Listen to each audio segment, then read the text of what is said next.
कल एक मैसेज आता है मुझे इंस्टाग्राम पे। वो बंदा जो है वो रो रहा था, कह रहा था सर लाइफ बहुत टफ है और मेरी गर्लफ्रेंड मुझे धोखा दे रही है और मुझे अभी पता चला है। सर ऐसा लग रहा है कि ज़िंदगी ख़त्म हो गई है। वो जो लाइफ टफ है ना यार, वो लाइफ टफ आप लोगों ने बनाई है। पर लेकिन नेचुरली ये जो वीडियो आप लोगों को दिख रही है ना, ये नेचर ने इनको लाइफ टफ बना के दी है। क्या इससे भी ज़्यादा आप लोगों की वो लाइफ टफ है?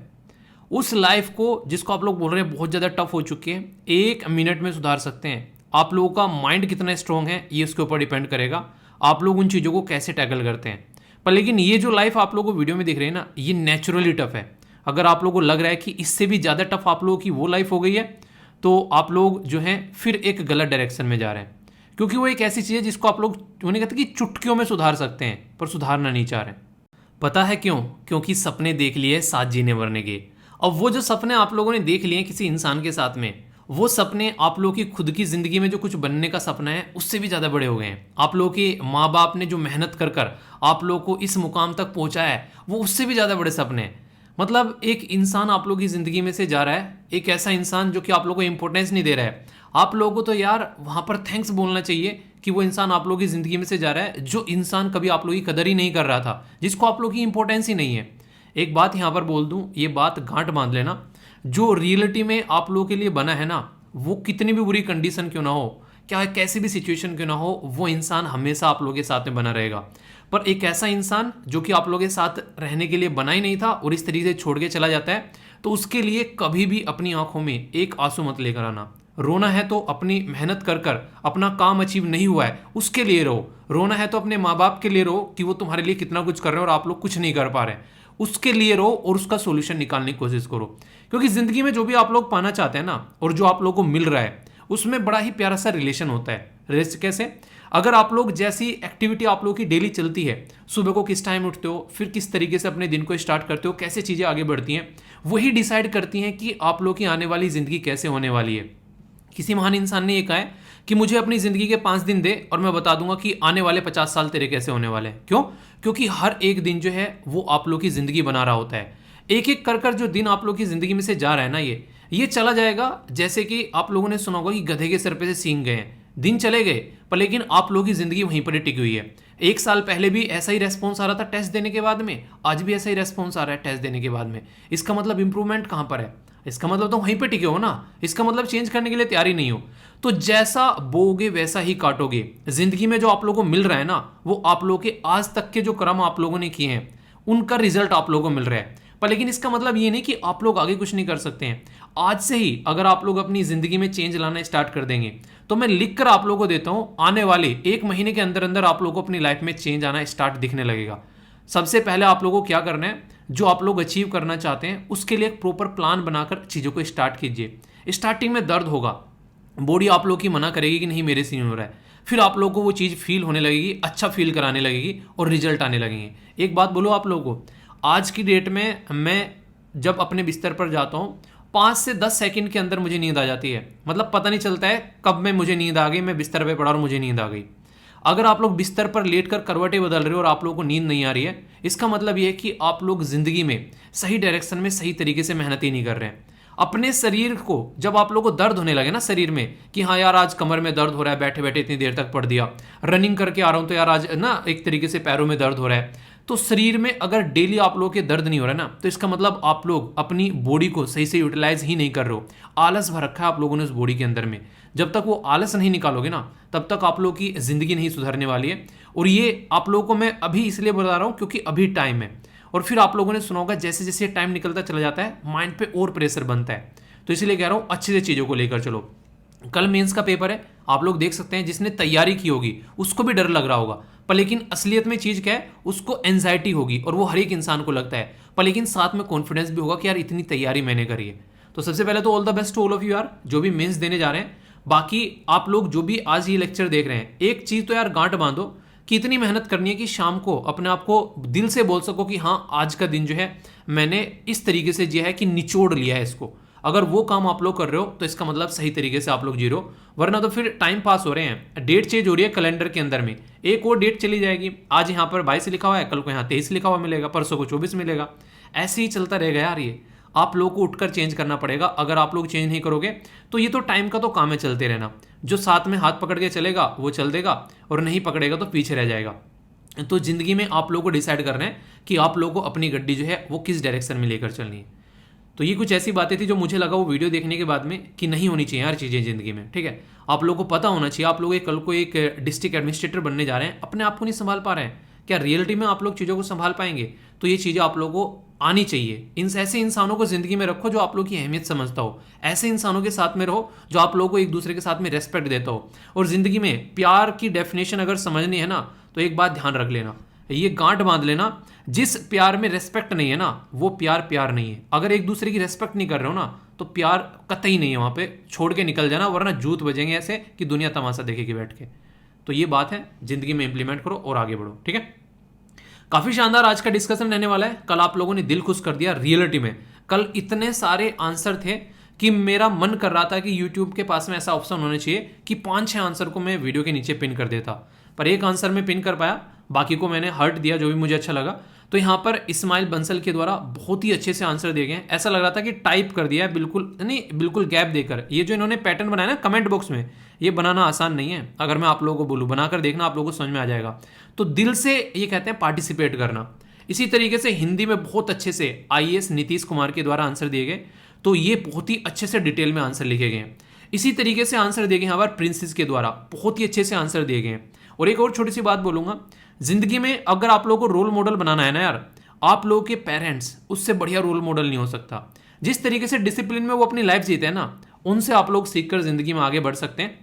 उनसे आप लोग हमेशा प्रेरणा ले सकते हैं कि वो किस तरीके से डे बाय डे अपनी लाइफ को लेकर चल रहे हैं। अगर घर पे अगर आप लोग देखोगे नॉर्मल तरीके से, किस तरीके से बहुत सारे लोग ऐसे होंगे जो डिसिप्लिन में लाइफ जी रहे हैं, तो उनसे सीख सकते हैं। अगर आप लोग सिटी में रहते हैं, दूध देने वाला, न्यूज़पेपर देने वाला, झाड़ू लगाने वाला अपने टाइम पर आते हैं, मैक्सिमम टाइम, उनसे आप लोग डिसिप्लिन सीख सकते हैं। अपने आसपास में डिसिप्लिन देखो और रोल मॉडल हमेशा अब ऐसे इंसान को बनाओ जिसके साथ में आप लोग डेली कनेक्ट रह सकते हो, जिसको आप लोग डेली फील कर सकते हो, जिसको आप लोग डेली देख सकते हो, जिसको देखने के बाद फीलिंग आती है, ठीक है। उस इंसान से जिससे आप लोग इंस्पायर होते हो, तो उससे आप लोग अपने आप को एक अच्छी डायरेक्शन में लेकर चलोगे। तो यार ये चीज़ें ऐसी हैं जिंदगी में, अगर चाहो तो आप लोग किसी भी टाइम अपनी लाइफ को इंप्रूव कर सकते हो शानदार तरीके से। तो काफ़ी अच्छे लगे जो आंसर दिए, रियलिटी में यार सैल्यूट है आप लोगों को, बहुत ही डिटेल में आंसर आप लोगों के द्वारा दिए गए।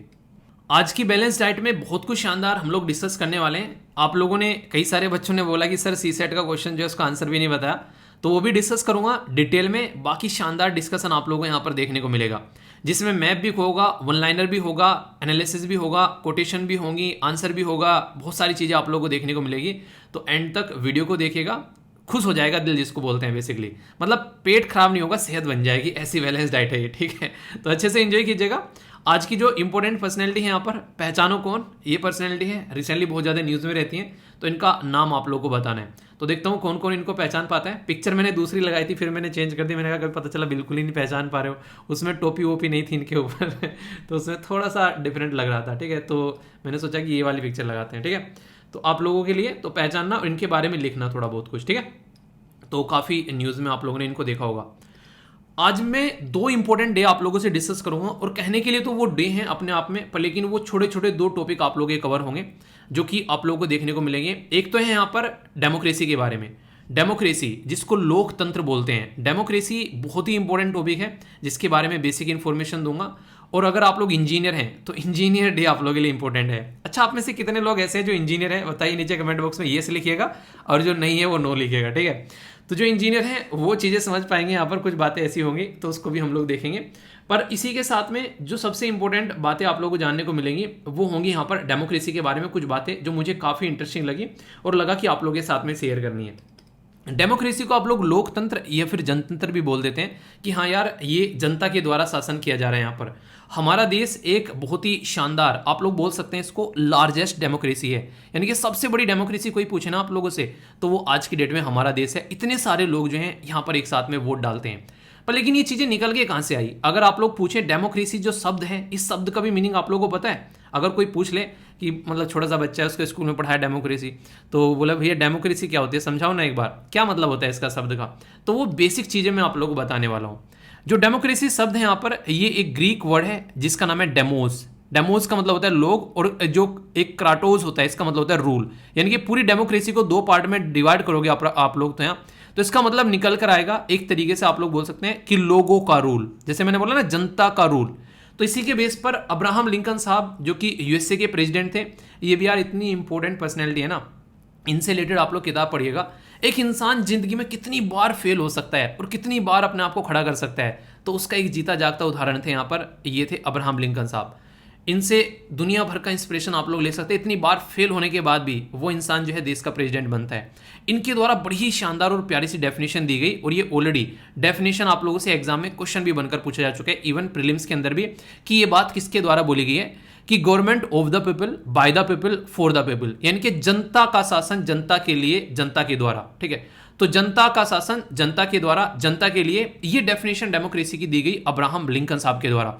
तो ये आप लोग याद रखिएगा, यानी कि रूल बाय द, सिंपली बस बोल दो लोगों के द्वारा शासन।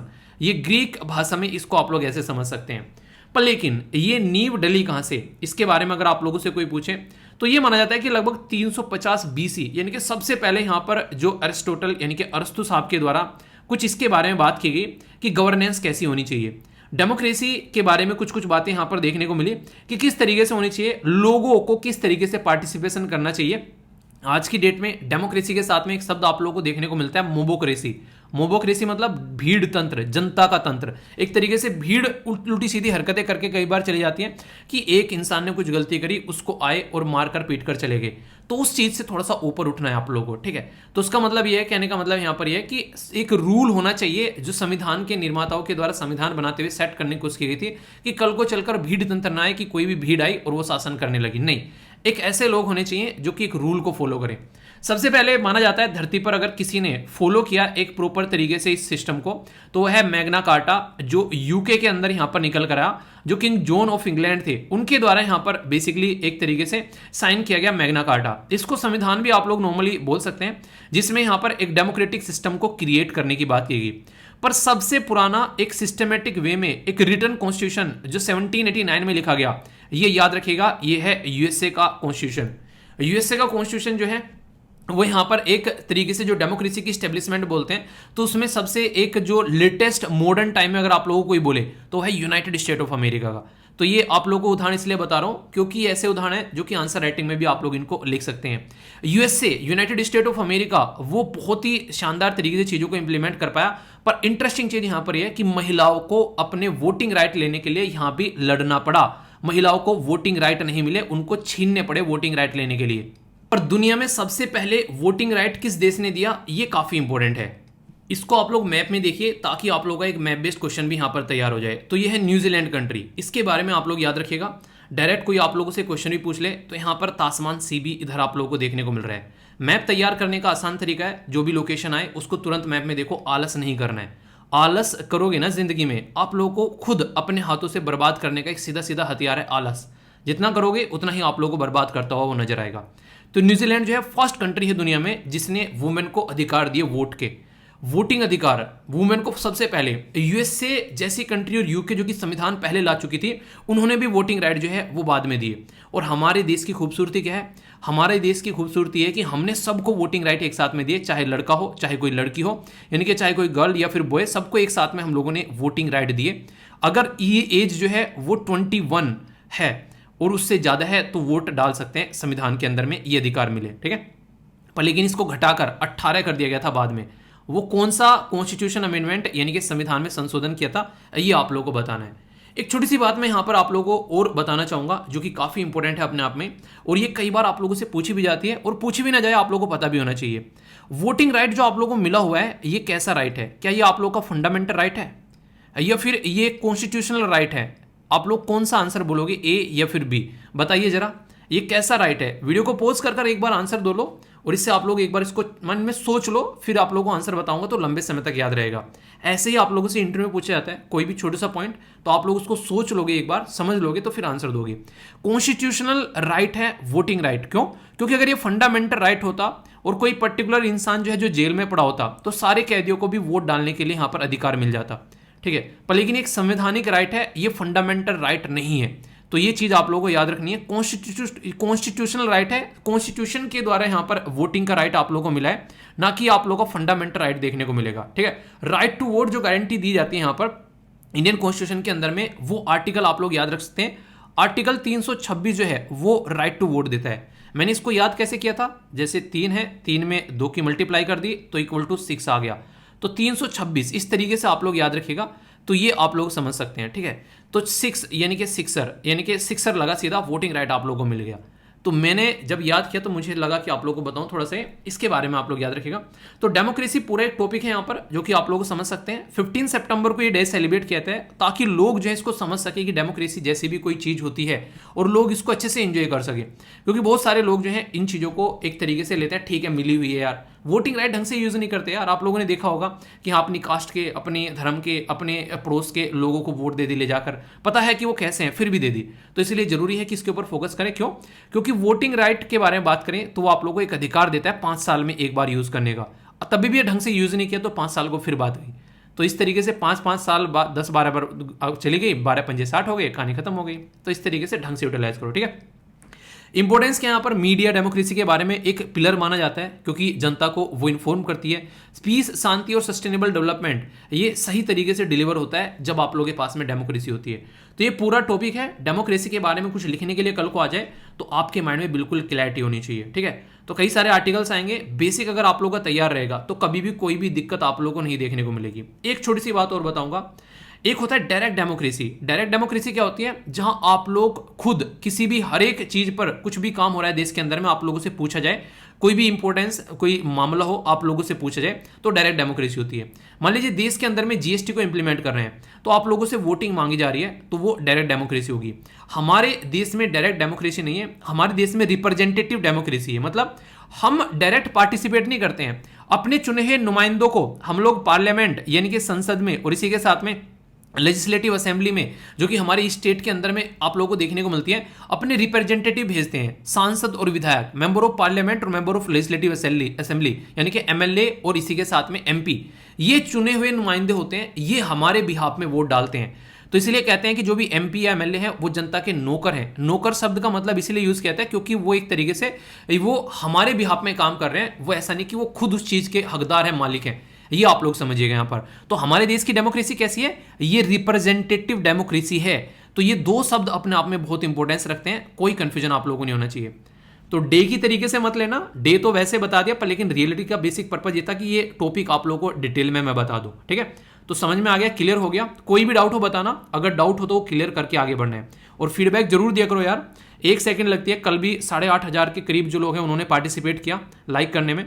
इसको कम से कम 10-12 तक लेकर जाओ, क्योंकि इससे क्या होता है यूट्यूब को पता चलता है ये कि हाँ लेक्चर कैसा है, और फिर वो इसको सही तरीके से ट्रीट करता है, इनअप्रोप्रिएट नहीं बताता है। ठीक है, तो ये काम आप लोग करना है, क्योंकि फीडबैक से ही तो पता चलेगा यूट्यूब को कि लेक्चर कैसा है। लाइक कर रहे हैं, डिसलाइक कर रहे हैं, कमेंट कर रहे हैं, शेयर कर रहे हैं, ये 4 तरीके होते हैं यूट्यूब को बताने के कि भाई साहब ये लेक्चर अच्छा है या फिर बुरा है। डिसलाइक कर दो, नेगेटिव कमेंट कर दो, तो उससे पता चलता है लेक्चर के अंदर कुछ गड़बड़ है।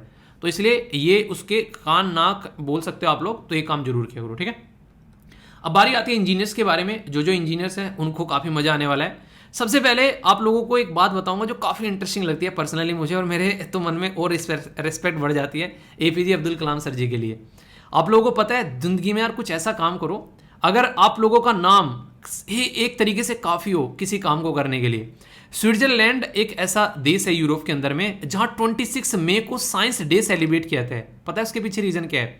इसके पीछे रीज़न ये है कि एपीजे अब्दुल कलाम सर के द्वारा यहाँ पर विजिट किया गया था इस डे में, इसलिए यहां पर ये पर्टिकुलर डे जो है वो साइंस डे के रूप में सेलिब्रेट किया जाता है। और ये बात मैं एक ऐसे देश के बारे में आप लोगों को बोल रहा हूं जिस देश को धरती का स्वर्ग माना जाता है। भाई साहब ये एक ऐसा देश है जहां दुनिया का कोई भी इंसान जो है वो जाकर रहना चाहता है। ये इतना अमीर कंट्री है और नेचुरली इतना खूबसूरत भी है यहाँ पर ये, और दुनिया का मोस्ट जो आप लोग एक नहीं बोल सकते न्यूट्रल देश है। ये किसी के पछेड़े में अपना टांग अड़ाता ही नहीं है, जिंदगी को शानदार तरीके से एंजॉय करता है। एक ऐसा अमीर देश वो साइंस डे इसलिए सेलिब्रेट करता है क्योंकि वहां पर एक इंपॉर्टेंट पर्सनैलिटी ने विजिट किया और वो थे एपीजे अब्दुल कलाम सर जी। तो यार ऐसी जिंदगी जी कर जाओ ना यार, जैसी जिंदगी जी रहे हो कि हाँ गर्लफ्रेंड ने ये बोल दिया, वो रूट कर चली गई, उसने मुझे धोखा दे दिया, ये लड़की ने लड़के को, लड़के ने लड़की को धोखा दे दिया। दोनों तरीके से चीज़ें देखने को मिलती हैं। उससे थोड़ा ऊपर उठो, हमारे देश की बहुत सारी लड़कियां ऐसी हैं आज के डेट में जो आप लोगों को आर्मी, नेवी, एयरफोर्स में जाती हुई नजर आती हैं, शानदार तरीके से अपनी जिंदगी को अपने हाथ में अपने डिसीजन लेकर चल रही हैं। तो यार एक जिंदगी मिली है, उसी में रोने गाने में आप लोगों ने निकाल दी। मेरी पड़ोसी ने ये बोल दिया, मेरे रूममेट ने मुझे ये कह दिया, यार उसकी वजह से मेरी ज़िंदगी में ये हो गया।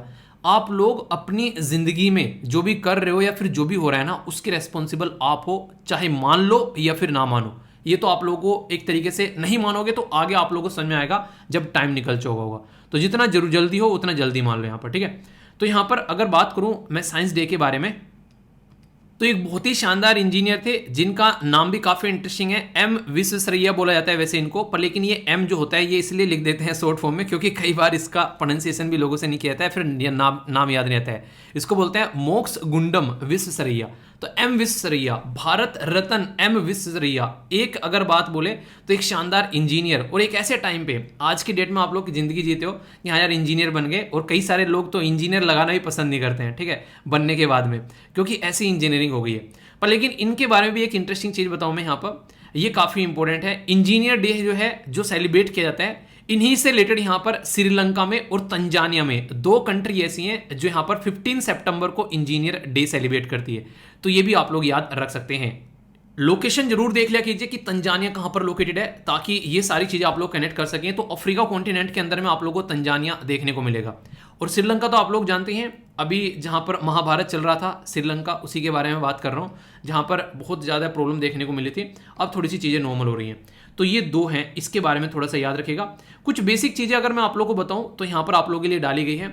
वर्ल्ड इंजीनियर्स डे जो है वो एनुअली 4 मार्च को सेलिब्रेट किया जाता है, इसलिए कंफ्यूज मत हो जाना वर्ल्ड के साथ में और आज जो हम सेलिब्रेट कर रहे हैं हमारे देश का उसके साथ में। तो यूनेस्को के द्वारा यहां पर ये चीज देखने को मिलेगी, ठीक है, जो 4 मार्च को सेलिब्रेट किया जाता है।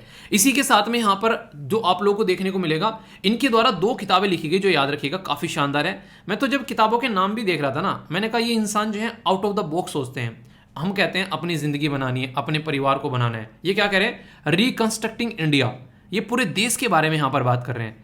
तो इसको कहते हैं कि थोड़ा सा आउट ऑफ द बॉक्स सोचना जाकर, वरना हम लोग क्या करते हैं अपनी जिंदगी में बस घुसे हुए हैं। तो इस तरीके से आप लोग समझ सकते हैं। शानदार इनका कंट्रीब्यूशन रहा यहाँ पर, not only in the field of जो यहाँ पर इंजीनियरिंग, सिविल इंजीनियरिंग के फील्ड के अलावा ये इकोनॉमिक प्लानिंग में भी काफी बड़ा रोल प्ले किया गया इनके द्वारा। तो ये याद रखिएगा, ये इनकी जो एक तरीके से जो कंट्रीब्यूशन रहा बहुत ही शानदार रहा। 1920 से लेकर 1934 में इनके द्वारा ये किताब, 1934 में इनके द्वारा ये 2 किताबें लिखी गई। आगे चलकर भारत रत्न भी मिला, और ऐसा नहीं अपने ही देश के, दूसरे देशों के भी अवार्ड आप लोगों को यहाँ पर देखने को मिलेंगे जब हमारे देश में अंग्रेज रूल कर रहे थे।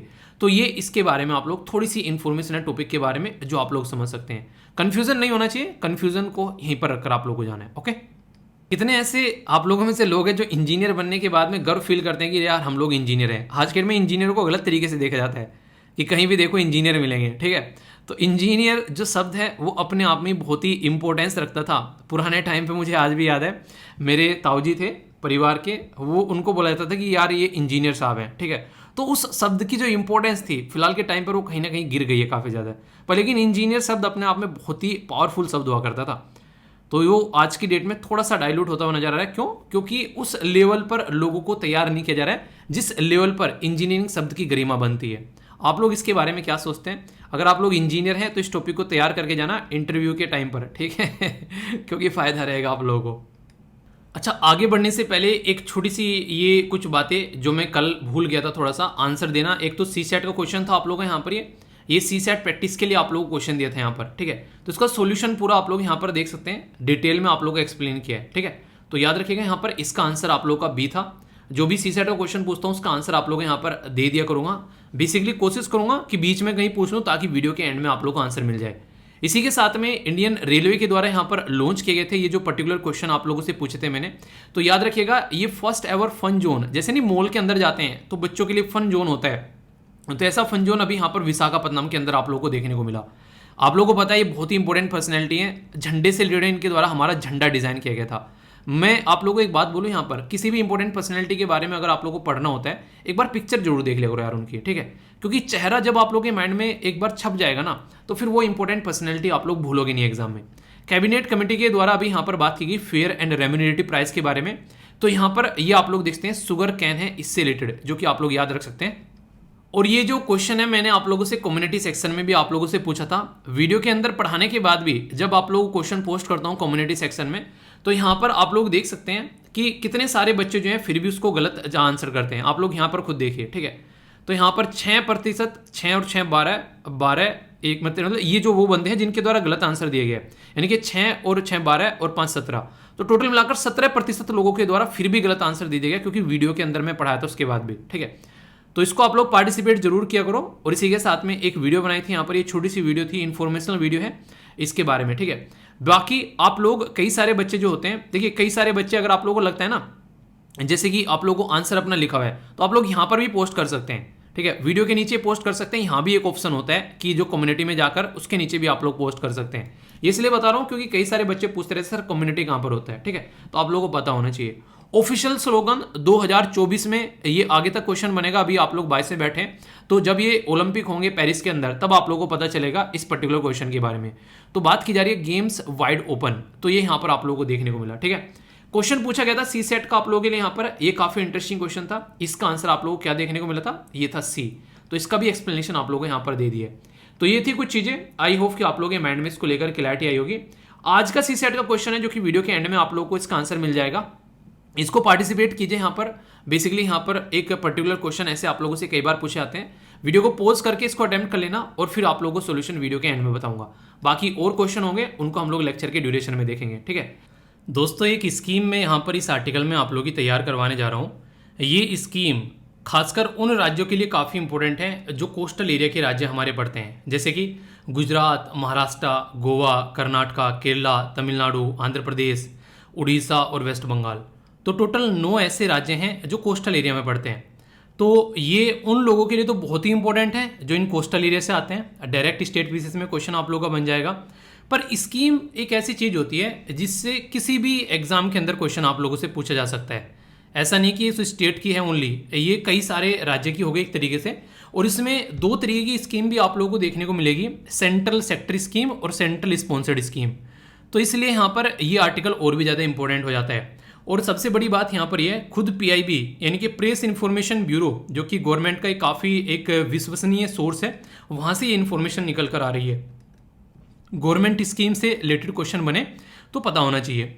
एक स्कीम है हमारे देश में जो कि मछली पालन से रिलेटेड है। इसको बोलते हैं प्रधानमंत्री मत्स्य संपदा योजना। मत्स्य मतलब मछली पालन आप लोग बोल सकते हैं। तो अभी यहाँ पर इसकी 2nd एनिवर्सरी सेलिब्रेट की गई। तो यहाँ से आप लोगों के लिए कुछ इंपॉर्टेंट पॉइंट्स जो हैं वो मैं आप लोगों के लिए निकाल कर लाया हूँ, जहाँ से बहुत सारी चीज़ें आप लोगों को जानने को मिलेगी। आर्टिकल बहुत इंपॉर्टेंट होगा, क्यों? क्योंकि यहाँ से यूपीएससी के लिए जो क्वेश्चन है जो मेंस का, वो भी मैं आप लोगों से डिस्कस करूंगा। जो प्रीलिम्स में क्वेश्चन पूछे जा सकते हैं वो भी आप लोगों के लिए यहाँ पर प्रस्तुत किए जाएंगे। तो आर्टिकल को टकटकी लगाकर देखेगा, फिर मत बोलना क्वेश्चन कहाँ से आ गया, क्योंकि मैं अपनी तरफ से कोई कसर नहीं छोड़ूंगा।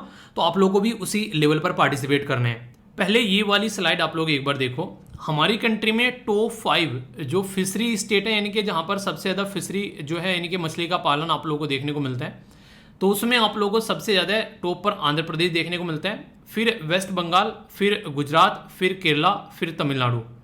ये टोटल प्रोडक्शन आप लोगों को यहाँ पर दिखाया गया है जो कि आप लोगों के सामने है। अभी इंपॉर्टेंट क्वेश्चन अगर आप लोगों से पूछा है कि दुनिया में सबसे ज़्यादा जो फिश प्रोडक्शन है वो किस कंट्री में आप लोगों को देखने को मिलता है, अगर कंट्री वाइज आप लोगों से पूछा जाए तो हमारा देश जो है वो आप लोगों को दूसरे नंबर पर देखने को मिलेगा। यानी कि हमसे भी ऊपर कोई है, जी हाँ हमसे भी ऊपर कोई है जिसने हमारी नाक में दम कर रखा है, और वो है चाइना। तो चाइना दुनिया में सबसे ज़्यादा फिश प्रोडक्शन करता है। इसके पीछे एक बहुत बड़ा रीज़न भी है। उसके पीछे रीज़न क्या है कि हम लोग अपने एरिया में रहना पसंद करते हैं, हम ईमानदार टाइप के लोग हैं। पर ये एक बहुत ही ज़्यादा एक बिगड़ेल बच्चा है जो कि दूसरे के एरिया में जाकर बदतमीजी काटता है। साउथ चाइना सी में एक 9 डैश लाइन है। ये पर्टिकुलर एरिया को अगर आप लोग काउंट करोगे, यहाँ पर वियतनाम इधर यहाँ से होता हुआ ये बोलता है सारा एरिया मेरा है, यानी कि दूसरों की भी मछलियाँ ये खुद ही पकड़ कर खा जाता है। तो ये इसकी सबसे बड़ी बदतमीजी आप लोगों को देखने को मिलेगी। इसीलिए साउथ चाइना सी में जितनी भी कंट्री हैं भाई साहब वो इससे इतना चिढ़ती हैं कि अगर ये मिल जाए तो नहीं कहते। हम लोगों ने देखा होगा जो कॉलेज टाइम में खासकर नहीं, कई बार किसी का बर्थडे होता था तो उसको उठा कर पटका करते थे वही चीज़ें आप लोगों को यहाँ पर देखने को मिलेगी। तो ये इसकी बदतमीजी की पराकाष्ठा जो है वो कई बार पार होती नजर आती है। चलिए ये तो हो गई अलग बात है जो फैक्चुअल इन्फॉर्मेशन है। बाकी प्रधानमंत्री मत्स्य संपदा योजना, ये हमारे देश में इसलिए भी इंट्रोड्यूस की गई थी कि हम लोग चाहते थे अपने देश को आत्मनिर्भर बनाना। ये शब्द ही अपने आप में मतलब मुझे बड़ा अच्छा लगता है। एक जो नाम दिया गया आत्मनिर्भर भारत, यानी कि अपने ऊपर निर्भर भारत, किसी और के ऊपर हम लोग निर्भर नहीं है। तो इसके चलते यहाँ पर एक इंश्योरेंस कवर भी दिया जा रहा था, फाइनेंशियल असिस्टेंस भी था और कई सारी फैसिलिटी थी, जैसे किसान क्रेडिट कार्ड। ये तीनों शब्द जो मैंने बोले हैं अपने आप में बहुत इंपॉर्टेंट है, एक बार और सुन लीजिए। इंश्योरेंस का मतलब क्या होता है, कोई दिक्कत आ जाए तो उस टाइम पर आप लोग क्या कर सकते हैं, आपका जो भी खर्चा हुआ है उसको रिकवर किया जा सकता है इंश्योरेंस की हेल्प से, ठीक है। दूसरा है फाइनेंशियल असिस्टेंस, यानी कोई दिक्कत आ जाए तो गवर्नमेंट भी यहाँ पर आप लोगों को कुछ पैसा सपोर्ट प्रोवाइड करा सकती है। तीसरा किसान क्रेडिट कार्ड, यानी कि मछली पालन को भी यहाँ पर एक तरीके से ऐसा है जैसे किसान अपने खेतों में खेती करते हैं, ऐसे ही मछली पालन भी एक एग्रीकल्चर एक्टिविटीज की तरीके से काउंट की जा रही है और उसके लिए किसान क्रेडिट कार्ड जो है वो इशू किया जा रहा है। तो ये काफ़ी इंपॉर्टेंट बात है अपने आप में। इसी के साथ में एक और इंपॉर्टेंट पॉइंट जो आप लोग यहाँ पर याद रख सकते हैं, ये जो स्कीम है ये एक बड़ी स्कीम है, प्रधानमंत्री मत्स्य योजना, ठीक है। पर लेकिन इसके अंदर में आप लोगों को दो कंपोनेंट देखने को मिलेंगे, सेंट्रल सेक्टर स्कीम और सेंट्रल स्पॉन्सर्ड स्कीम। सेंट्रल जो सेक्टर वाली बात है उसको बोलते हैं कि पूरा पैसा सारा जो भी होगा वो सेंट्रल गवर्नमेंट देगी, यानी कि आप लोग ये बोल सकते हैं कि घर में जैसे कि बाबा दादी मम्मी पापा और आप लोग हैं भाई बहन, ठीक है। तो यहाँ पर अगर कंडीशन निकल के आई तो सेंट्रल सेक्टर का मतलब है कि सारा पैसा जो है वो मम्मी पापा खर्च करेंगे या फिर बाबा दादी खर्च करेंगे, आप लोगों को कुछ खर्च नहीं करने हैं। पर लेकिन जब सेंट्रल स्पॉन्सर्ड की बात आ जाएगी तो उसमें कुछ पैसा वो देंगे, आप लोग कुछ अपना काम करना है, थोड़ा सा आप लोग अपने पास से डालेंगे और आप लोग उस काम को कर लेंगे। तो ये सेंट्रल स्पॉन्सर्ड स्कीम आप लोगों को यहाँ पर देखने को मिलेगी, यानी कि सेंट्रल गवर्नमेंट यानी कि मम्मी पापा या बाबा दादी उन्होंने एक तरीके से अपना सपोर्ट दिया और आप लोगों ने अपना काम निकाल लिया। तो ये बेसिकली इस तरीके से आप लोग इसको अंडरस्टैंड कर सकते हैं।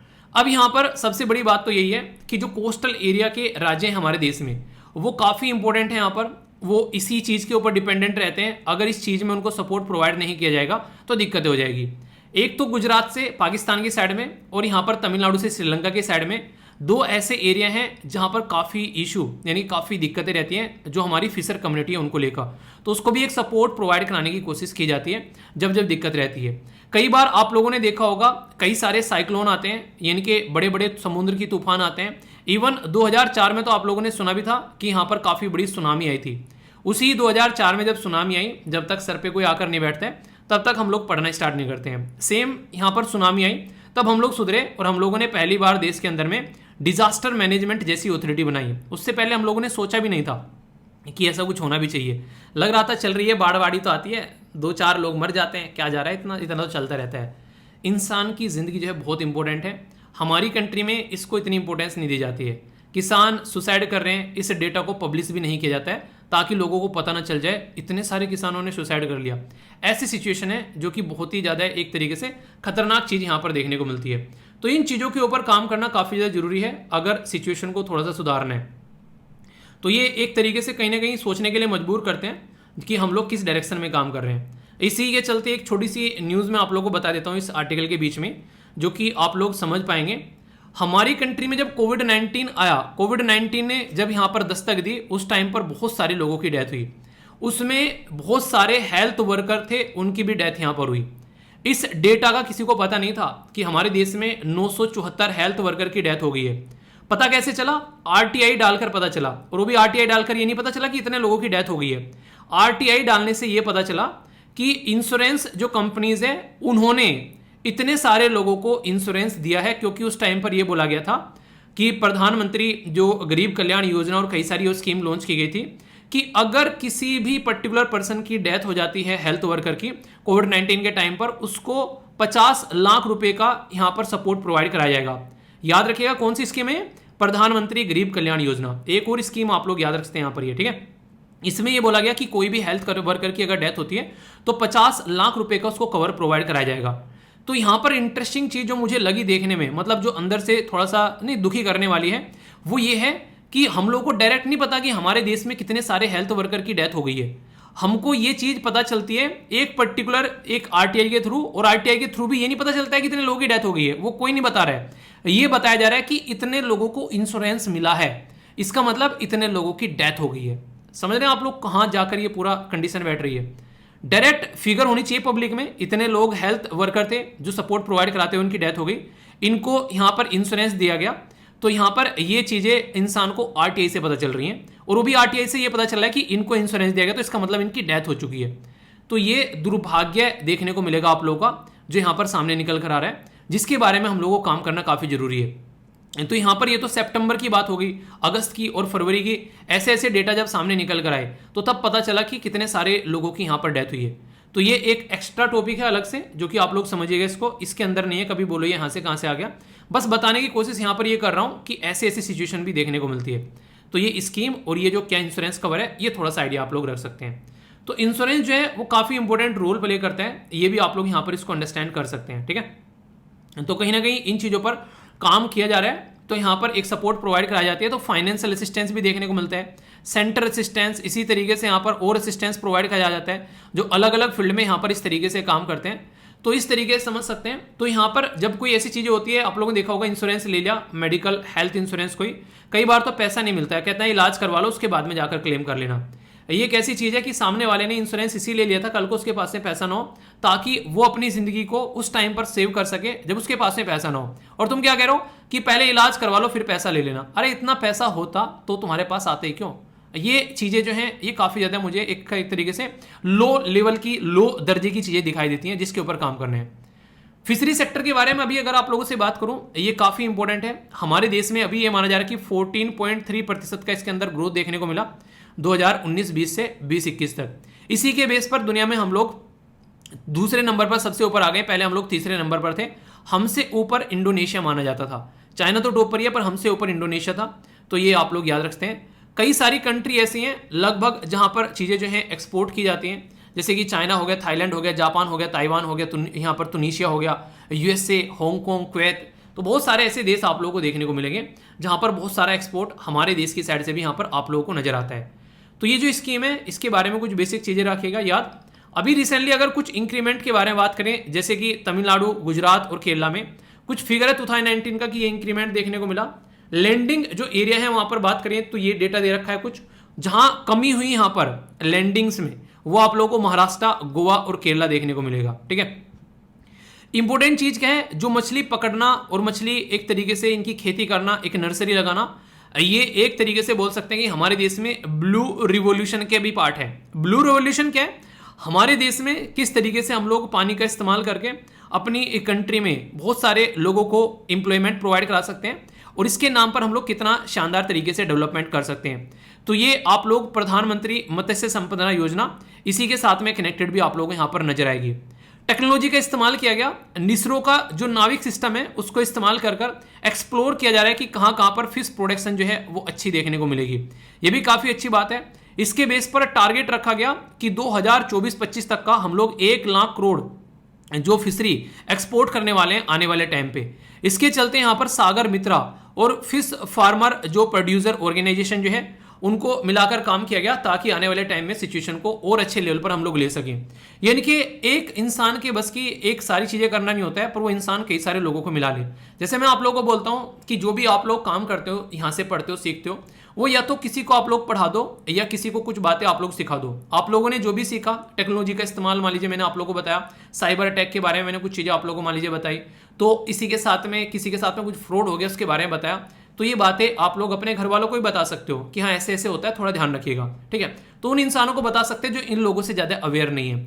तो ये क्या हो गया, मैंने आप लोगों को बताया, आप लोगों ने और जाकर 2-2 4-4 आदमी को बता दिया। सोचो कि एक इसी प्लेटफॉर्म से कितने सारे लोगों को हम लोग अवेयर कर सकते हैं। पर लेकिन सबसे बड़ी बात ये होती है, इंसान मैक्सिमम इतना स्वार्थी है, वो अपने बारे में सोचता है, ठीक है अपना फायदा हो गया, सही है, औरों के बारे में क्या सोचना है। तो स्वार्थी मत बनो यार, थोड़ा सा जिंदगी में ऐसी भी चीज़ें रखो, लेकर क्या जाओगे यहाँ से, जरा सी देर में जिंदगी निपट जाती है। तो कोशिश करो अगर किसी की हेल्प कर सको 100-200 ग्राम, तो उसमें कोई दिक्कत नहीं है।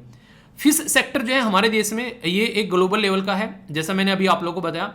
अभी यहाँ पर बोला गया कि सेकंड लेवल पर हम लोग पहुंच चुके हैं। वैसे 2 चीज़ें आप लोग देखिएगा, 2 चीज़ें यहाँ पर कंप्लीट प्रोडक्शन में अगर आप लोग बात करें तो हम लोग अभी भी यहाँ पर जो ग्लोबल लेवल पर 3rd नंबर पर देखने को मिलेंगे, चाइना, इंडोनेशिया, इंडिया। पर लेकिन एक्वाकल्चर प्रोडक्शन के बारे में अगर बात करें, एक्वाकल्चर मतलब अपने आप एक माहौल बनाकर फिशरी का उत्पादन करना, ठीक है। तो यानी कि एक तरीके से ना खेती करना, एक तरीके से आप लोग बोल सकते हैं, जो मछलियों की, उसमें हम लोग 2nd नंबर पर आप लोगों को नजर आएंगे। हमारी कंट्री में दुनिया का लगभग 10% के करीब आप लोगों को ग्लोबल फिश डाइवर्सिटी देखने को मिलेगी। ये इस तरीके से आप लोग समझ सकते हैं। वर्ल्ड फिशरी डे यहाँ पर 21 नवंबर को सेलिब्रेट किया जाता है। ये इसी के चलते ताकि इसके बारे में अवेयरनेस फैलाई जा सके। अभी मैंने बताया कि हमारी कंट्री में एक्सपोर्ट के बारे में बात की जा रही है 1 लाख के करीब यहाँ पर 2024-25 तक। तो उसके चलते बहुत सारी चीज़ें प्रोवाइड कराना जरूरी है, जिसमें से यहाँ पर एक तरीके से लोगों को अवेयर कराना, खासकर जो फिशर कम्युनिटी है, ठीक है, उनको एक सपोर्ट प्रोवाइड कराना, उनको एक इंश्योरेंस प्रोवाइड कराना, किसान क्रेडिट कार्ड देना यहाँ पर। और इसी के साथ में यहाँ पर अगर कल को चलकर कोई सुनामी, कोई एक साइक्लोन, कोई बाढ़ इस तरह की कंडीशन बनती है तो उस टाइम पर उनको एक सपोर्ट प्रोवाइड कराना, तभी जाकर ये सारी चीज़ें जो हैं वो हम लोग सुधार पाएंगे, वरना बहुत सारी दिक्कतें यहाँ पर देखने को मिलती हैं। एक और इंटरेस्टिंग फैक्ट जो आप लोग यहाँ पर याद रखेगा, फिशरी सेक्टर जो है, यानी कि जो मछली पालन वाला जो एरिया है हमारे देश में आज की डेट में जो है जीडीपी में लगभग 1% का ये सपोर्ट प्रोवाइड कराता है। आज़ादी के टाइम पर 0.40 था, तो कोई ज़्यादा बड़ा इंप्रूवमेंट नहीं हुआ है। तो इसको और अच्छे लेवल पर लेकर हम लोग आ सकते हैं, ताकि और अच्छे लेवल पर ये हमारी जीडीपी में सपोर्ट प्रोवाइड कराए। ये बहुत सारी कंट्री ऐसी हैं जो कि बहुत अच्छे से इसको लेकर चलती हैं, और इसको बेसिकली एक तरीके से सनराइज सेक्टर बोला जाता है, यानी कि आने वाले टाइम में ये सेक्टर और ज़्यादा बढ़ेगा, लोग और ज़्यादा फोकस इसके ऊपर देने वाले हैं, ऐसी ये इंडस्ट्री में काउंट किया जाता है। तो एक्सपोर्ट को यहाँ पर बढ़ाने की बात की जा रही है और अच्छे लेवल पर, तो बहुत सारे काम जो है यहाँ पर किए जा रहे हैं, ये आप लोग समझ सकते हैं, ठीक है। इंडिया स्पेसिफिक बहुत सारे इनिशिएटिव भी हम लोगों ने लिए हैं कि कैसे कैसे चीज़ों को इंप्रूव कर सकते हैं। कोल्ड स्टोरेज बनाना, ठीक है, ताकि मछली, मान लीजिए साउथ इंडिया में किसी ने मछली जो है पकड़ ली, उसको दिल्ली में लाकर उस मछली को बेचा जा रहा है, कोई इंसान उसको दिल्ली में बैठा हुआ खा रहा है, केरला से या साउथ इंडिया से आ रही है। तो सोचो यहाँ पर अगर आते आते सड़ गई, उसकी वजह से बीमारी देखने को मिल सकती है, बहुत सारी दिक्कतें आ सकती हैं। तो कुछ ऐसी चीज़ों को लेकर चलना ताकि दिक्कतें भी देखने को न मिले। तो ये बैलेंस बनाना बहुत ज़्यादा जरूरी हो जाता है यहाँ पर, ठीक है। तो ये कुछ ऐसी इन्फॉर्मेशन है जिसके बारे में आप लोग याद रखिएगा। डायरेक्ट क्वेश्चन भी आप लोगों से बन सकता है। ब्लू रिवोल्यूशन के बारे में मैंने आप लोगों को बताया, तो काउंट कर सकते हैं कि blue revolution aim at the doubling the income of farmers in the India, but it faces several challenges. तो वो चैलेंजेस क्या हैं आप लोगों को ये बताना है, और गवर्नमेंट क्या क्या काम कर रही है इसके ऊपर वो भी आप लोगों को बताना है। तो ये कुछ ऐसी चीज़ें हैं जिनसे डायरेक्ट क्वेश्चन आप लोगों के पूछे जाते हैं। देखिए, मेरा जो पूरा टारगेट है आजकल ये है कि जो भी आर्टिकल आप लोगों को पढ़ाऊं उसके एंड में एक आंसर राइटिंग क्वेश्चन भी आप लोगों को दूं, ताकि आप लोग अगर मन करता है, जो पढ़ने वाले जो सीरियस हैं, जो बच्चे जो रेगुलर अच्छे लेवल पर अपना टाइम दे पा रहे हैं, वो चाहें तो इसको अच्छे लेवल पर लेकर चल सकते हैं, ठीक है। तो ये आप लोगों के ऊपर डिपेंडेंट है। मेरा काम है प्रोवाइड कराना, पर लेकिन आप लोगों को आकर बैठाकर लिखवाना, यार ये तो आप लोगों को मतलब कितना भी मैं बोल लूँ, जब तक आप लोगों के अंदर से नहीं आएगा आप लोग नहीं करोगे, ठीक है। तो इसलिए थोड़ा सा सोचा करो कि ये काम है आप लोगों का, ये रेस्पॉन्सिबिलिटी है। जैसे मैं अपनी रेस्पॉन्सिबिलिटी मानता हूँ, ये लेक्चर लाना मेरी रेस्पॉन्सिबिलिटी है, और रेस्पॉन्सिबिलिटी के साथ साथ में मुझे इसमें मजा भी आता है। तो आप लोग भी इसी तरीके से अपनी पढ़ाई पर फोकस कर सकते हैं, उसको रेस्पॉन्सिबिलिटी भी लें कि अपने मम्मी पापा के लिए कम से कम, और किसी के लिए नहीं तो आप लोगों को जिंदगी में कुछ इस तरीके से चीज़ें अचीव करनी है कि उनको 2 पल की खुशी दे सको। तो ये आप लोगों की रेस्पॉन्सिबिलिटी है, और इसको मजे में एंजॉय करना, वो एक तरीके से आप लोग उसको अच्छे से अगर करोगे तो मजे में करोगे, वरना फिर ऐसी चीज़ें रखी रह जाती हैं, ठीक है। तो कुछ क्वेश्चन है यहाँ पर, अटेम्प्ट करो। यहाँ पर बात की जा रही है किसके बारे में, कुछ स्टेटमेंट है और उनके बारे में बात की जा रही है, ठीक है। तो यहाँ पर इंडिया के अंदर में जो इनलैंड, यानी कि जो जैसे जोड़ तालाब नहीं देखते अंदर, उसमें फिशरी प्रोडक्शन जो है वो मोर देन द मेरीन जो फिश प्रोडक्शन, यानी कि जो समुद्र के अंदर फिश प्रोडक्शन किया था उससे ज़्यादा है, पहला बोला गया। ओनली कोस्टल एरिया जो हमारे हैं वो मेजर ब्रीडिंग यूनिट है यहाँ पर ऑर्नामेंटल फिशरी के बारे में। तो ये बात यहाँ पर की जा रही है, यानी कि अगर बात करें जो प्रजनन होता है उसके बारे में यहाँ पर बात की जा रही है, फिशरी के बारे में, ब्रीडिंग सेंटर के बारे में, जो पालन किया जाता है, सजावटी जो एक तरीके सिस्टम है, ऑर्नामेंटल मतलब सजावटी, ठीक है, सजावटी जो एक चीज़ें होती हैं उसके बारे में बात की जा रही है। तो कोस्टल एरिया में आप लोगों को ज़्यादा चीज़ देखने को मिलेगी। तो सही आंसर यहाँ पर क्या है, सॉरी इनकरेक्ट आंसर आप लोगों को बताना है। ए में बोला गया 1, बी में बोला गया 2, सी में बोला गया बोथ, और डी में बोला गया नन ऑफ द अबव। तो इनकरेक्ट आंसर क्या है अगर आप लोगों से पूछा जाए, ये एक ऐसा क्वेश्चन है जिसमें इनकरेक्ट के बारे में जब बात करूंगा तो आप लोग सोच के कहोगे ऐसा नहीं हो सकता, ये गलत है। तो इसलिए मैं कह रहा हूं कि चीजें सोचता कैसे इंसान, होती कैसे है। तो याद रखिएगा यहाँ पर ऐसा नहीं है कि कोस्टल एरिया है आप लोगों को, राजस्थान, मध्य प्रदेश, तमिलनाडु, वेस्ट बंगाल, ये भी आप लोगों को देखने को मिलेंगे यहाँ पर, इसमें काफी आगे हैं। तो सेकंड स्टेटमेंट यहाँ पर गलत है, फर्स्ट स्टेटमेंट यहाँ पर सही है। और सारा का सारा डेटा ये आप लोगों के सामने है, ये पीआईबी का ही डेटा है। यहाँ पर ऑर्नामेंटल फिशरी में यहाँ पर ये सारे राज्य आप लोगों को देखने को मिल जाते हैं, ठीक है। बाकी कोल्ड स्टोरेज के बारे में बात की जा रही है, ठीक है। तो सारी आप लोगों के सामने है, ये कुछ बेसिक इन्फॉर्मेशन है, इसको हल्का सा आइडिया रखेगा, रटने नहीं है क्योंकि डेटा है यहाँ पर, ये डेटा आप लोगों से कोई नहीं पूछता है। एक्सपोर्ट डेस्टिनेशन क्या है हमारे देश के टॉप, मैंने बताया था Thailand, UAE, Singapore, Hong Kong, China, Jordan, Taiwan, ठीक है। तो इस तरीके से समझ सकते हैं। तो कुछ बेसिक चीज़ें होती हैं जो कि आप लोगों के माइंड में क्लियर रहेंगी, तो कभी भी कंफ्यूजन आप लोगों को देखने को नहीं मिलेगा। ठीक है, आगे चलते हैं। यहाँ पर एक और क्वेश्चन, प्रधानमंत्री मत्स्य संपदा योजना, तो इसका बेसिक पर्पज क्या है उसके ऊपर यहाँ पर ये पूरा फोकस दिया गया कि एम क्या है। स्टेटमेंट को ध्यान से पढ़ना और यहाँ पर देख लेना करेक्ट पूछा गया या फिर इनकरेक्ट पूछा गया। बात की जा रही है हार्नेसिंग फिश पोटेंशियल, यानी कि एक क्षमता का दोहन करना, जो यानी कि जैसे मैं आप लोगों को बोलूं कि आप लोग जो है आसानी से बैठ के 8 से 10 घंटे पढ़ सकते हैं। एक बच्चा कह रहा है कि नहीं सर मेरे से तो 2 ही घंटे पढ़ा जाता है। इसका मतलब ये कि आप लोग अपनी पूरी क्षमता का दोहन ही नहीं कर रहे हैं। आप लोगों को पता ही नहीं है कि आप लोगों के अंदर कितनी कैपेबिलिटी है। आप लोग सोए हुए हैं, आप लोगों को जागने की जरूरत है, अपनी कैपेबिलिटी को पहचानने की जरूरत है। तो एक तरीके से अपना पोटेंशियल बाहर निकालने की जरूरत है। ठीक है, फार्मर की इनकम डबल करने की बात की जा रही है, मॉडर्नाइज वैल्यू चेन करने की बात यहां पर की जा रही है, सोशल फिजिकल और इकोनॉमिक सिक्योरिटी फिशरमैन की प्रोवाइड कराने की बात की जा रही है। तो आंसर क्या सही है चारों की चारों स्टेटमेंट में से? ए में बोला गया है 1 2 3, बी में बोला गया 2 3 4, सी में बोला गया 1 3 4 और डी में बोला गया ऑल ऑफ द अबव। सही आंसर क्या है? A B C F D. तो सही आंसर अगर देखो तो सारी की सारी स्टेटमेंट जो है वो पॉजिटिव स्टेटमेंट है, और यूपीएससी अक्सर पॉजिटिव स्टेटमेंट को करेक्ट देती है। कॉमन सेंस ये लगाने की बात करती है, पर लेकिन हर जगह नहीं, पर हाँ 95% से ऊपर पॉजिटिव स्टेटमेंट जो देखने को मिलेगी वो करेक्ट ही आप लोग की रहेगी, किसी एक आधे क्वेश्चन को छोड़कर। तो ये ट्रिक भी आप लोग फॉलो कर सकते हैं एग्जाम के अंदर में, क्योंकि ये ऐसी चीजें हैं जो कई बार आप लोगों को काम आती हुई नजर आएंगी। छोटी छोटी चीजें हैं, प्रैक्टिस करने से आप लोगों के सामने निकल कर आएंगे। अगर प्रैक्टिस नहीं करोगे तो फिर चीजें आगे नहीं बढ़ पाएंगी। ठीक है, तो ये याद रखिएगा।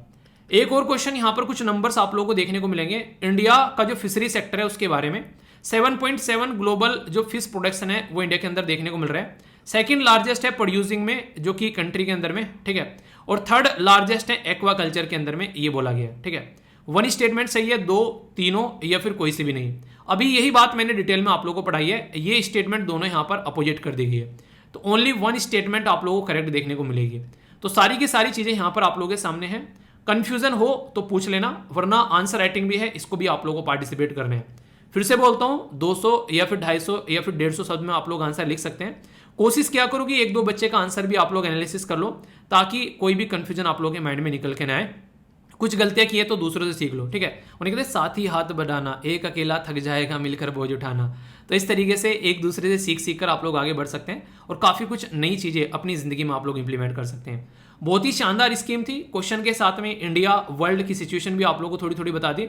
अब कोई भी डाउट होगा तो उसको यहीं पर ही छोड़कर जाना है, अपने साथ में डाउट लेकर नहीं जाना है। ठीक है, आई होप कि माइंड में क्लैरिटी आ गई होगी। ये आर्टिकल बहुत ही इंपॉर्टेंट आर्टिकल है, क्योंकि ये आर्टिकल डायरेक्ट जनता के साथ में कनेक्टेड आप लोगों को नजर आएगा। क्यों? जब भी कोई इंसान जो है वो बीमार होता है, सबसे पहले ये रहता है कि यार दवाई कौन सी ली जाए। और दवाई में भी यहाँ पर दो कैटेगरी होती है, अच्छे वाली दवाई या फिर एक तरीके से बुरे वाली दवाई। आप बोलोगे सर अच्छी और बुरी दवाई भी होती है, मतलब सस्ती दवाई और महंगी दवाई आप लोग बोल सकते हैं। जो एक ऐसा इंसान जिसकी रोजी रोटी पता नहीं कैसे चल रही है ले देकर, वो कोशिश करता है कि यार कोई सस्ती दवाई मिल जाए। एक दवाई मिल रही है यहाँ पर एक तरीके से 5,000 रुपये की, और एक दवाई मिल रही है 500 रुपये की, तो कोशिश करेगा कि 500 रुपये वाली दवाई जो है उसमें काम चल जाए। तो ये कंडीशन आप लोगों को देखने को मिलती है। तो इसी चीज़ को ध्यान में रखते हुए यहाँ पर हमारी कंट्री में जो गवर्नमेंट है वो एक लिस्ट जारी करती है, जिसको बोलते हैं इसेंशियल मेडिसिन लिस्ट। तो ये आर्टिकल द हिंदू के द्वारा भी काफ़ी डिटेल में कवर किया गया और इंडियन एक्सप्रेस के द्वारा भी कवर किया गया। तो कंबाइन कर यहाँ पर डिस्कस करने वाला हूँ इसके बारे में जो भी इंपॉर्टेंट चीज़ें हैं, ताकि एग्जाम में अगर आप लोगों से क्वेश्चन पूछे तो आप लोगों को कोई कंफ्यूजन न हो। एक आंसर राइटिंग का क्वेश्चन भी रहेगा यहाँ पर इस पर्टिकुलर आर्टिकल के एंड में, जो कि 2013 में यूपीएससी के द्वारा क्वेश्चन पूछा गया। What do you understand by fixed dose drug combination, इसके बारे में डिस्कस करना है, मेरिट और डिमेरिट क्या होती है। और बहुत सारे ऑब्जेक्टिव टाइप क्वेश्चन जो कि आप लोगों के लिए बनाए गए हैं उनको भी हम लोग देखेंगे अच्छे से। और एक ऑर्गेनाइजेशन भी कवर करूंगा इसके अंदर, जिसको बोलते हैं वर्ल्ड हेल्थ ऑर्गेनाइजेशन। यानी ये टॉपिक अपने आप में शानदार रहने वाला है, सुनकर आप लोगों का मजा आ जाएगा। पहले तो बात करते हैं कि यहाँ पर ये अभी न्यूज़ में क्यों है, और पूछ ले आप लोगों से कि NLEM क्या है। तो इसके बारे में आप लोगों को पता होना चाहिए। हमारी कंट्री में मिनिस्ट्री जो कि बात करें अगर, तो मिनिस्ट्री ऑफ हेल्थ एंड जो फैमिली वेलफेयर है, मिनिस्टर कौन है उनके, तो ये मैं आप लोगों को बता देता हूँ, मनसुख साहब, मनसुख मांडविया साहब। उनके द्वारा अभी यहाँ पर रिलीज की गई है 384 जो मेडिसिन है उसकी लिस्ट यहाँ पर रिलीज की गई है कि इनको इसेंशियल ड्रग्स की लिस्ट में डाल दिया गया है। तो national list of essential medicine word से आप लोग नाम से आप लोग समझ सकते हैं। ऐसी दवाइयाँ जो कि इसेंशियल है यानी कि आवश्यक दवाइयाँ हैं, उनकी एक लिस्ट तैयार की जाती है कि इनका जो प्राइस है, इनका जो एक तरीके से नहीं, एक जो इनका जो एक प्राइस कैप है इतना ही रहना चाहिए, यानी कि ये जो दवाइयाँ हैं इससे ज़्यादा महंगी नहीं होनी चाहिए। मतलब कुछ ऐसी दवाइयाँ जो कई सारी बीमारी की रेगुलर लोग यूज़ करते हैं, तो लोग जो है जो दवाइयाँ यूज़ करें काफ़ी लार्ज स्केल पर, वो जो बीमारी है और उसकी बीमारी की दवाई जो है बहुत महंगी है और उसकी वजह से लोग मर रहे हैं, तो कोशिश ये रहती है कि वो दवाइयाँ जो है सस्ती प्रोवाइड कराई जाए लोगों को। तो इसके चलते यहाँ पर उनका जो प्राइस होता है वो रेगुलेट किया जाता है गवर्नमेंट के द्वारा कि इससे ज़्यादा इस दवाई पर आप लोग पैसा नहीं ले सकते हैं। तो यहाँ पर गवर्नमेंट इसको रेगुलेट करती है और नेशनल फार्मास्यूटिकल प्राइसिंग अथॉरिटी जो है, जिसको NPPA बोला जाता है, तो ये जो अथॉरिटी है यहाँ पर, ये इसका बेसिकली काम करती है कि कैसे इसको लेकर यहाँ पर चलना है। ये ऐसा नहीं कि ये लिस्ट जो है ये पहली बार यहाँ पर तैयार की जा रही है, ये लिस्ट जो है सबसे पहले 1996 में ये तैयार की गई थी। ठीक, याद रखिएगा, ये जो लिस्ट है सबसे पहले 1996 में तैयार की गई और टाइम टू टाइम इसमें रिवीजन किया जाता है। 1996 में इसको तैयार करने के बाद में 2003 में इसके अंदर रिवीजन किया गया। 2003 में रिवीजन करने के बाद में फिर कुछ टाइम बीता, फिर 2011 में इसके अंदर रिवीजन किया गया। 2011 के बाद में फिर थोड़ी सी और चीज़ें आगे बढ़ी तो 2015 में इसके अंदर रिवीजन किया गया और 2015 के बाद में अब सीधा 2022 में इसके अंदर रिवीजन किया जा रहा है। तो कई बार टाइम टू टाइम आप लोगों से इसके अंदर जो रिवीजन हो रहा है उसके बारे में पूछा भी जा सकता है कि इसके टाइम इसके अंदर कब कब जो है रिवीजन इसके अंदर किया गया है। तो फिलहाल इसके अंदर में 384 मेडिसिन्स आप लोगों को इसके अंदर में देखने को मिलेगी, जो कि और उनका प्राइस जो है वो यहाँ पर कंट्रोल बोलो या फिर आप लोग बोलो रेगुलेट शब्द अच्छा रहता है, क्योंकि कंट्रोल ऐसा लगता है कि फोर्सफुली किसी चीज को किया जा रहा है, रेगुलेट ऐसा रहता है कि सहमति से काम किया जा रहा है।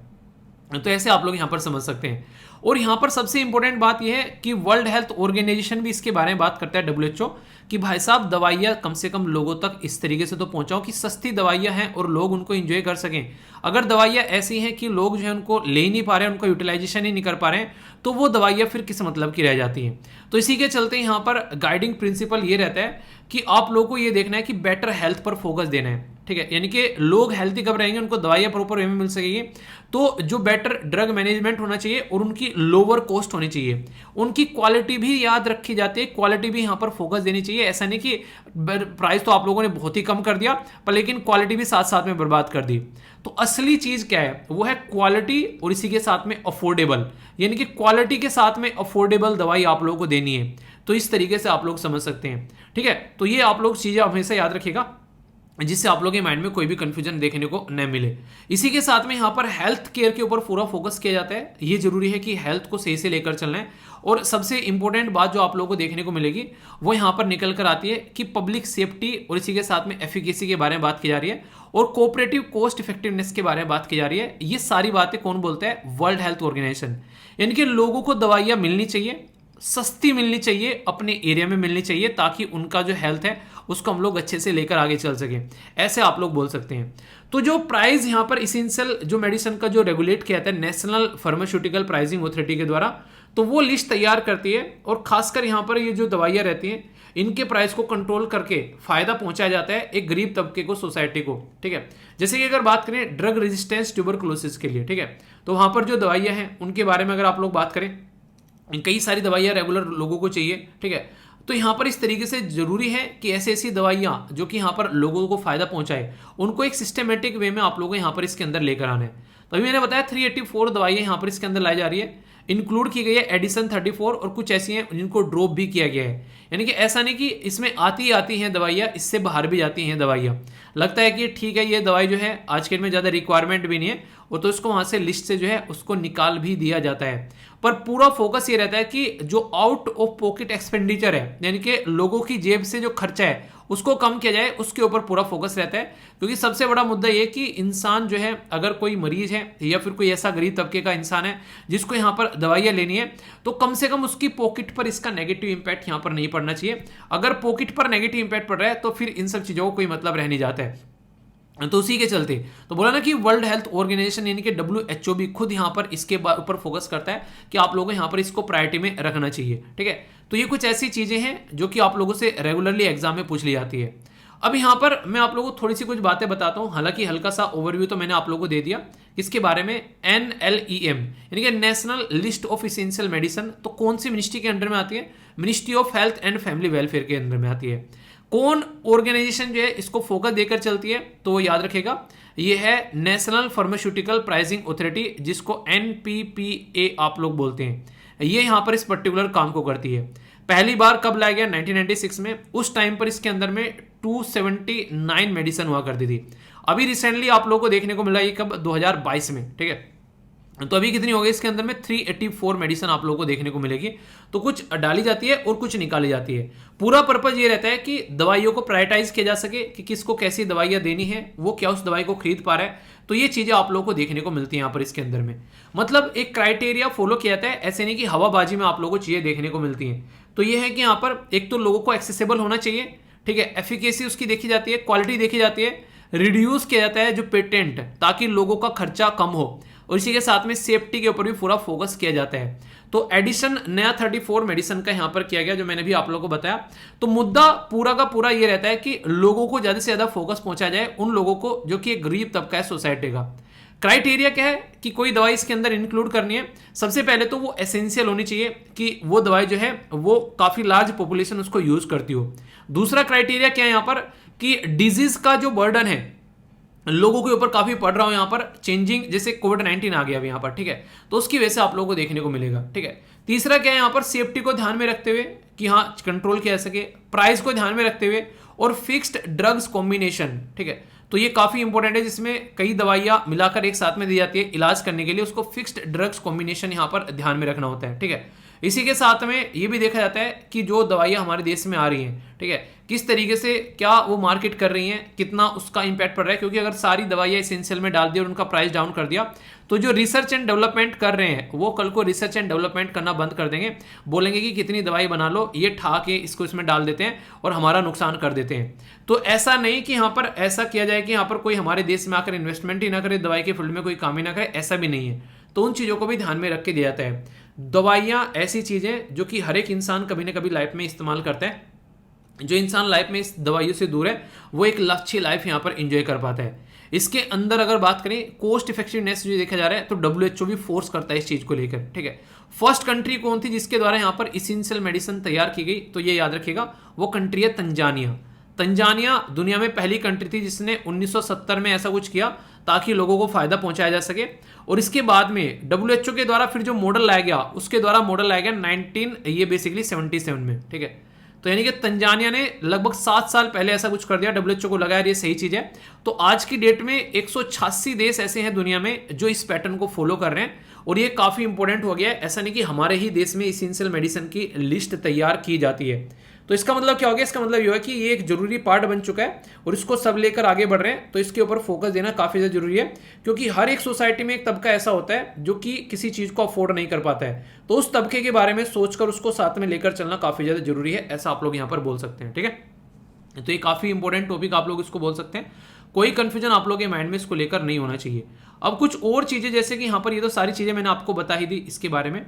अब एक ऑर्गेनाइजेशन है जिसको बोलते हैं वर्ल्ड हेल्थ ऑर्गेनाइजेशन, बहुत ज्यादा न्यूज में था रिसेंटली। इसके द्वारा टोटल मिलाकर ये 5 रिपोर्ट प्रस्तुत की जाती हैं, जिनसे क्वेश्चन भी आप लोग के एग्जाम में बनते हैं। World health report, global nutrition report, world vision report, ambient air pollution report और वर्ल्ड रिपोर्ट ऑन हियरिंग। ये टोटल 5 रिपोर्ट प्रस्तुत की जाती हैं और मैच करने के लिए भी आ जाता है कई बार, अक्सर एग्जाम में आप लोगों ने देखा होगा। इंपॉर्टेंट चीज यहां पर क्या है कि 7 अप्रैल को इसको एस्टेब्लिश किया गया और 7 अप्रैल को ही वर्ल्ड हेल्थ डे भी यहां पर बनाया जाता है। यूनाइटेड नेशन सस्टेनेबल जो ग्रुप है यहाँ पर, उसका पार्ट है ये, और इसका हेडक्वार्टर जेनेवा स्विट्जरलैंड के अंदर आप लोगों को देखने को मिलता है। पर ऐसा नहीं है कि इसका हेडक्वार्टर ये और कहीं इसके ऑफिस नहीं है, इसके 6 ऑफिस भी आप लोगों को अलग अलग रीजन में देखने को मिलेंगे। एक ऑफिस है इसका अफ्रीका में जो कि यहाँ पर कोंगो के अंदर है, दूसरा यूरोप में जो कि डेनमार्क के अंदर है, तीसरा साउथ ईस्ट एशिया में, इंपॉर्टेंट है इंडिया के अंदर में, स्टार लगा लेना, ठीक है। ईस्टर्न मेडिटेरियन ये कायरो इजिप्ट के अंदर में, वेस्टर्न पैसिफिक ये मनीला फिलीपीन के अंदर में, और अमेरिका में वॉशिंगटन डीसी के अंदर में आप लोगों को इसका ऑफिस देखने को मिल जाता है। तो ये इसके बारे में कुछ इन्फॉर्मेशन जो कि कई बार आप लोगों से ऑर्गेनाइजेशन के बारे में क्वेश्चन पूछे जाते हैं, तो कोई कंफ्यूजन नहीं होना चाहिए, ठीक है। तो इतना समझ में आ गया। अब मैं देखता हूं कितना टकटकी लगाकर आप लोगों ने लेक्चर सुना है, इसका पता चलेगा आप लोगों को यहां से। बात की जा रही है किसके बारे में, NLEM। तो आप लोगों को यहां पर बताना है इसके अंदर कौन सी चीजें जो है क्राइटेरिया रखा गया है कि दवाई को इसके अंदर डाला जाए। पहला बोला गया यहां पर चेंजिंग डिजीज बर्डन, तो यानी कि डिजीज का जो बीमारी का जो रोग का जो बोझ है वो बदलता रहता है। कॉस्ट इफेक्टिव यानी कि लाभप्रद होनी चाहिए। फिक्स्ड डोज कॉम्बिनेशन, जिसमें मैंने बोला कई सारी दवाइयां मिलाकर संयोजित कर लाई जाती हैं। एफिकेसी और सेफ्टी, प्रभावकारी और सुरक्षा। तो कौन कौन सा सही है यहां पर करेक्ट पूछा गया है। ए में बोला गया 1 2 3, में बोला गया 2 3 4, सी में बोला गया 1 3 4, डी बोला गया ऑल ऑफ द अबोव। तो सही आंसर के यहां पर सही आंसर होगा यहां पर क्या, वो होगा डी, यानी कि सारे के सारे सही हैं। तो इस तरीके से क्वेश्चन आप लोगों से पूछे जाते हैं, तो आप लोगों के माइंड में इसको लेकर कोई कंफ्यूजन नहीं होना चाहिए। सारे डिटेल में बता दिया क्या क्या टॉपिक है यहाँ पर, क्या क्या चीजें इसके अंदर में, तो ये चीजें आप लोगों को देखने को मिलेगी। ठीक है, तो इस तरीके से क्वेश्चन आप लोगों से पूछा जाता है। एक और क्वेश्चन आप लोगों के सामने, देखिए टॉपिक को क्वेश्चन की हेल्प से अगर आप लोग तैयार करेंगे ना, तो जिंदगी में कभी दिक्कत देखने को नहीं मिलेगी। आप लोग उस टॉपिक को लंबे समय तक याद रख पाओगे। इसलिए कहता हूं हमेशा एक चीज आप लोग याद रखिए कि टॉपिक जब भी तैयार करते हैं एटलीस्ट आप लोग एक काम जरूर करिए, वो क्या है कि उससे रिलेटेड क्वेश्चन प्रैक्टिस कर लीजिए, अगर एग्जाम के लिए ढंग से तैयारी कर रहे हो तो। वरना तो यार सुनते रहोगे भूलते रहोगे, सुनते रहोगे भूलते रहोगे, याद नहीं रहेगी। पर टॉपिक आप लोगों को क्वेश्चन वो जो याद दिलाते हैं, इसीलिए ये क्वेश्चन ऐड किए गए ताकि लंबे समय तक चीजें याद रख पाओ। ठीक है, national list of essential medicine के बारे में स्टेटमेंट पूछा आप लोगों से, बोला गया कि ये फ्रेम किया गया था in the line of essential medicine list, जो कि WHO के द्वारा रिलीज की गई थी, पहली स्टेटमेंट। दूसरा बोला गया कि नेशनल जो फर्स्ट नेशनल लिस्ट जो है एसेंशियल मेडिसिन की, वो 1996 में यहां पर लाई गई, जिसमें 279 जो मेडिसिन थी उनको लिस्ट किया गया।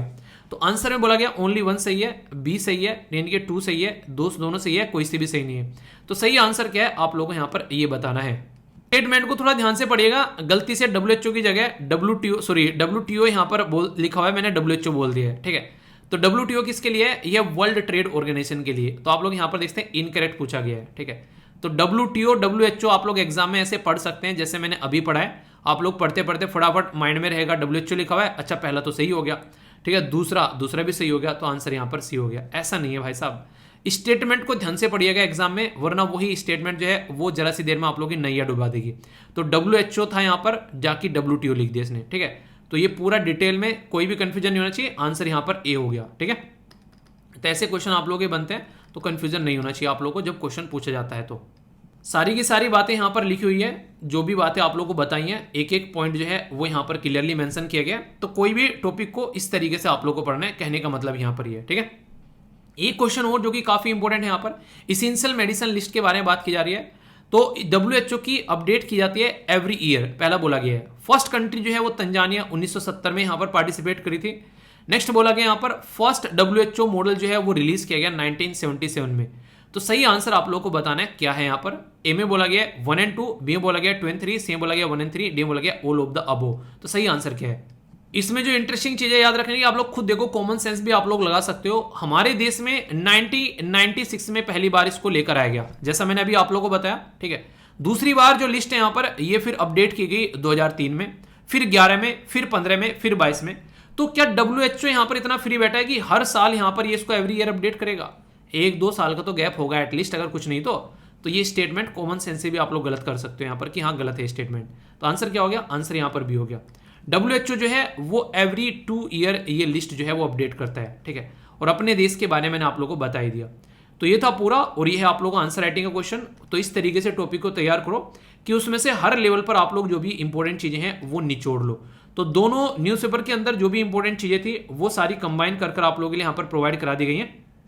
सारी चीजें आप लोगों के सामने, कोई भी कंफ्यूजन आप लोगों को नहीं होना चाहिए। तो एक एक पॉइंट आप लोगों को, और PPT में जो चीजें डाली जाती हैं उसमें कई सारी एक्स्ट्रा चीजें आप लोगों को मिलती है, क्योंकि जो बातें मैं बताता हूं आप लोगों को बोलता हूं, आप लोग कई बार जैसे मैंने बोलता हूं ना, आप लोग बस बैठकर सुन लो। तो उसका पर्पज ये रहता है ताकि आप लोगों का ध्यान इधर उधर न भटके।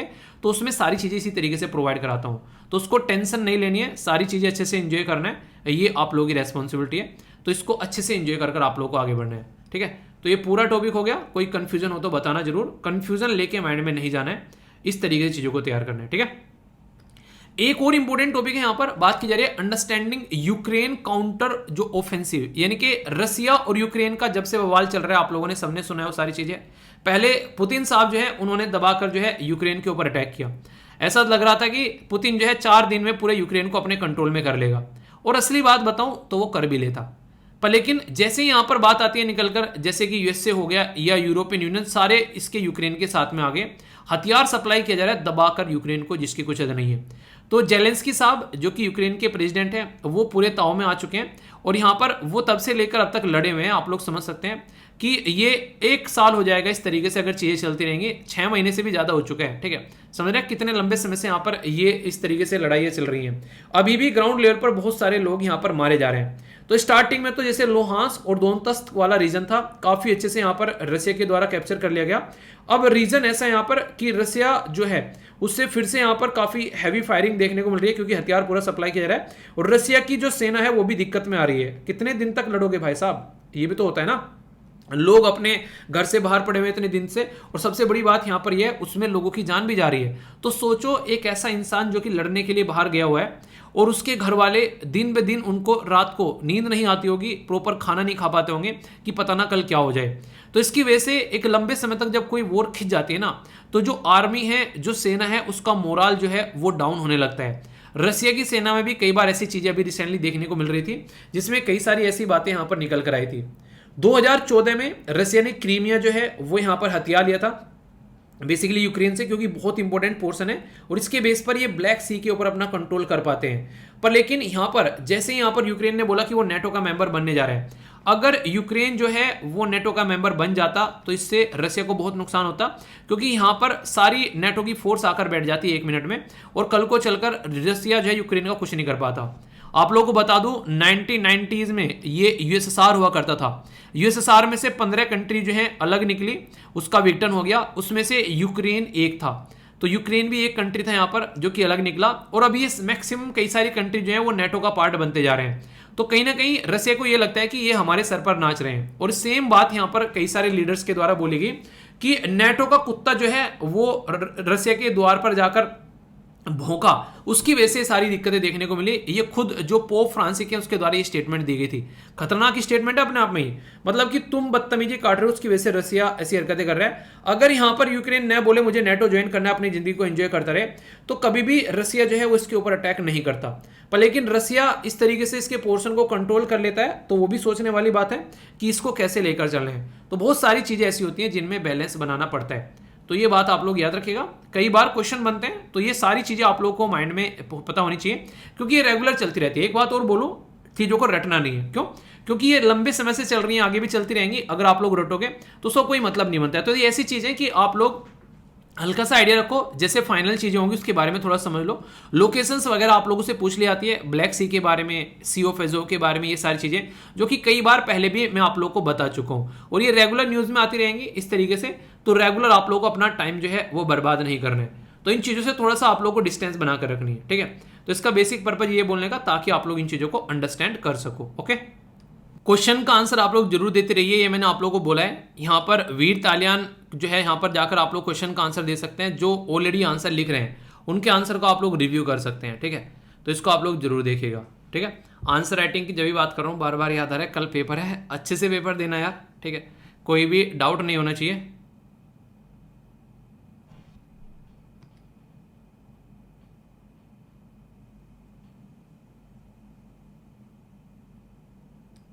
पता नहीं यार क्या हुआ कर इस आर्टिकल के साथ में, इसके अंदर आवाज़ ही नहीं आई। तो थोड़ा सा हल्का सा ओवरव्यू इसके बारे में आप लोगों को दे देता हूँ यहाँ पर, क्योंकि कई सारे बच्चों के द्वारा बोला गया था कि सर इसमें आवाज़ ही नहीं आ रही है, समझ में नहीं आया क्या बोल के चले गए।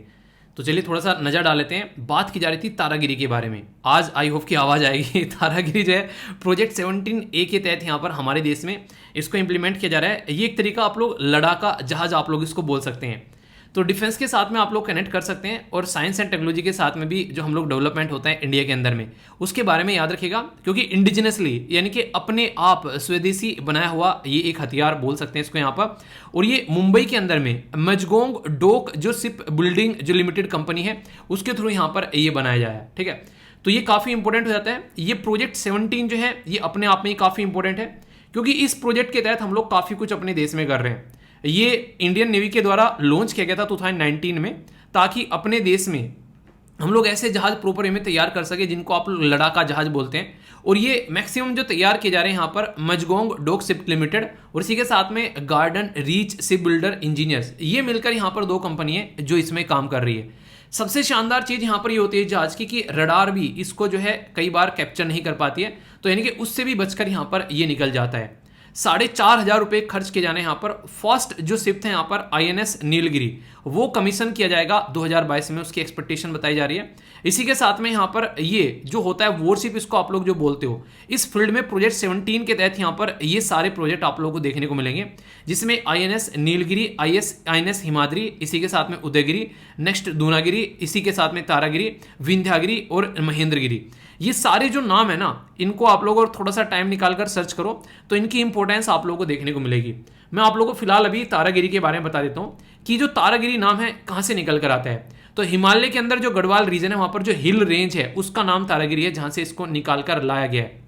तो ये काफी इंपॉर्टेंट है यहाँ पर। ये एक एडवांस वेपन सिस्टम आप लोगों को देखने को मिलेगा, सरफेस टू सरफेस मिसाइल इसके अंदर देखने को मिलेगी। एक शानदार डिफेंस का एक बहुत ही वर्ल्ड क्लास लेवल की फैसिलिटी आप लोगों को यहाँ पर नजर आएगी, जो कि अपने देश को प्रोटेक्ट करने का काम करती है। तो इसके बारे में याद रखिएगा। उदयगिरी जो है यहाँ पर ये सेकंड शिप है जो कि लॉन्च किया गया मई में, और आने वाले टाइम में कमीशन किया जाएगा इसको 2024 के अंदर में।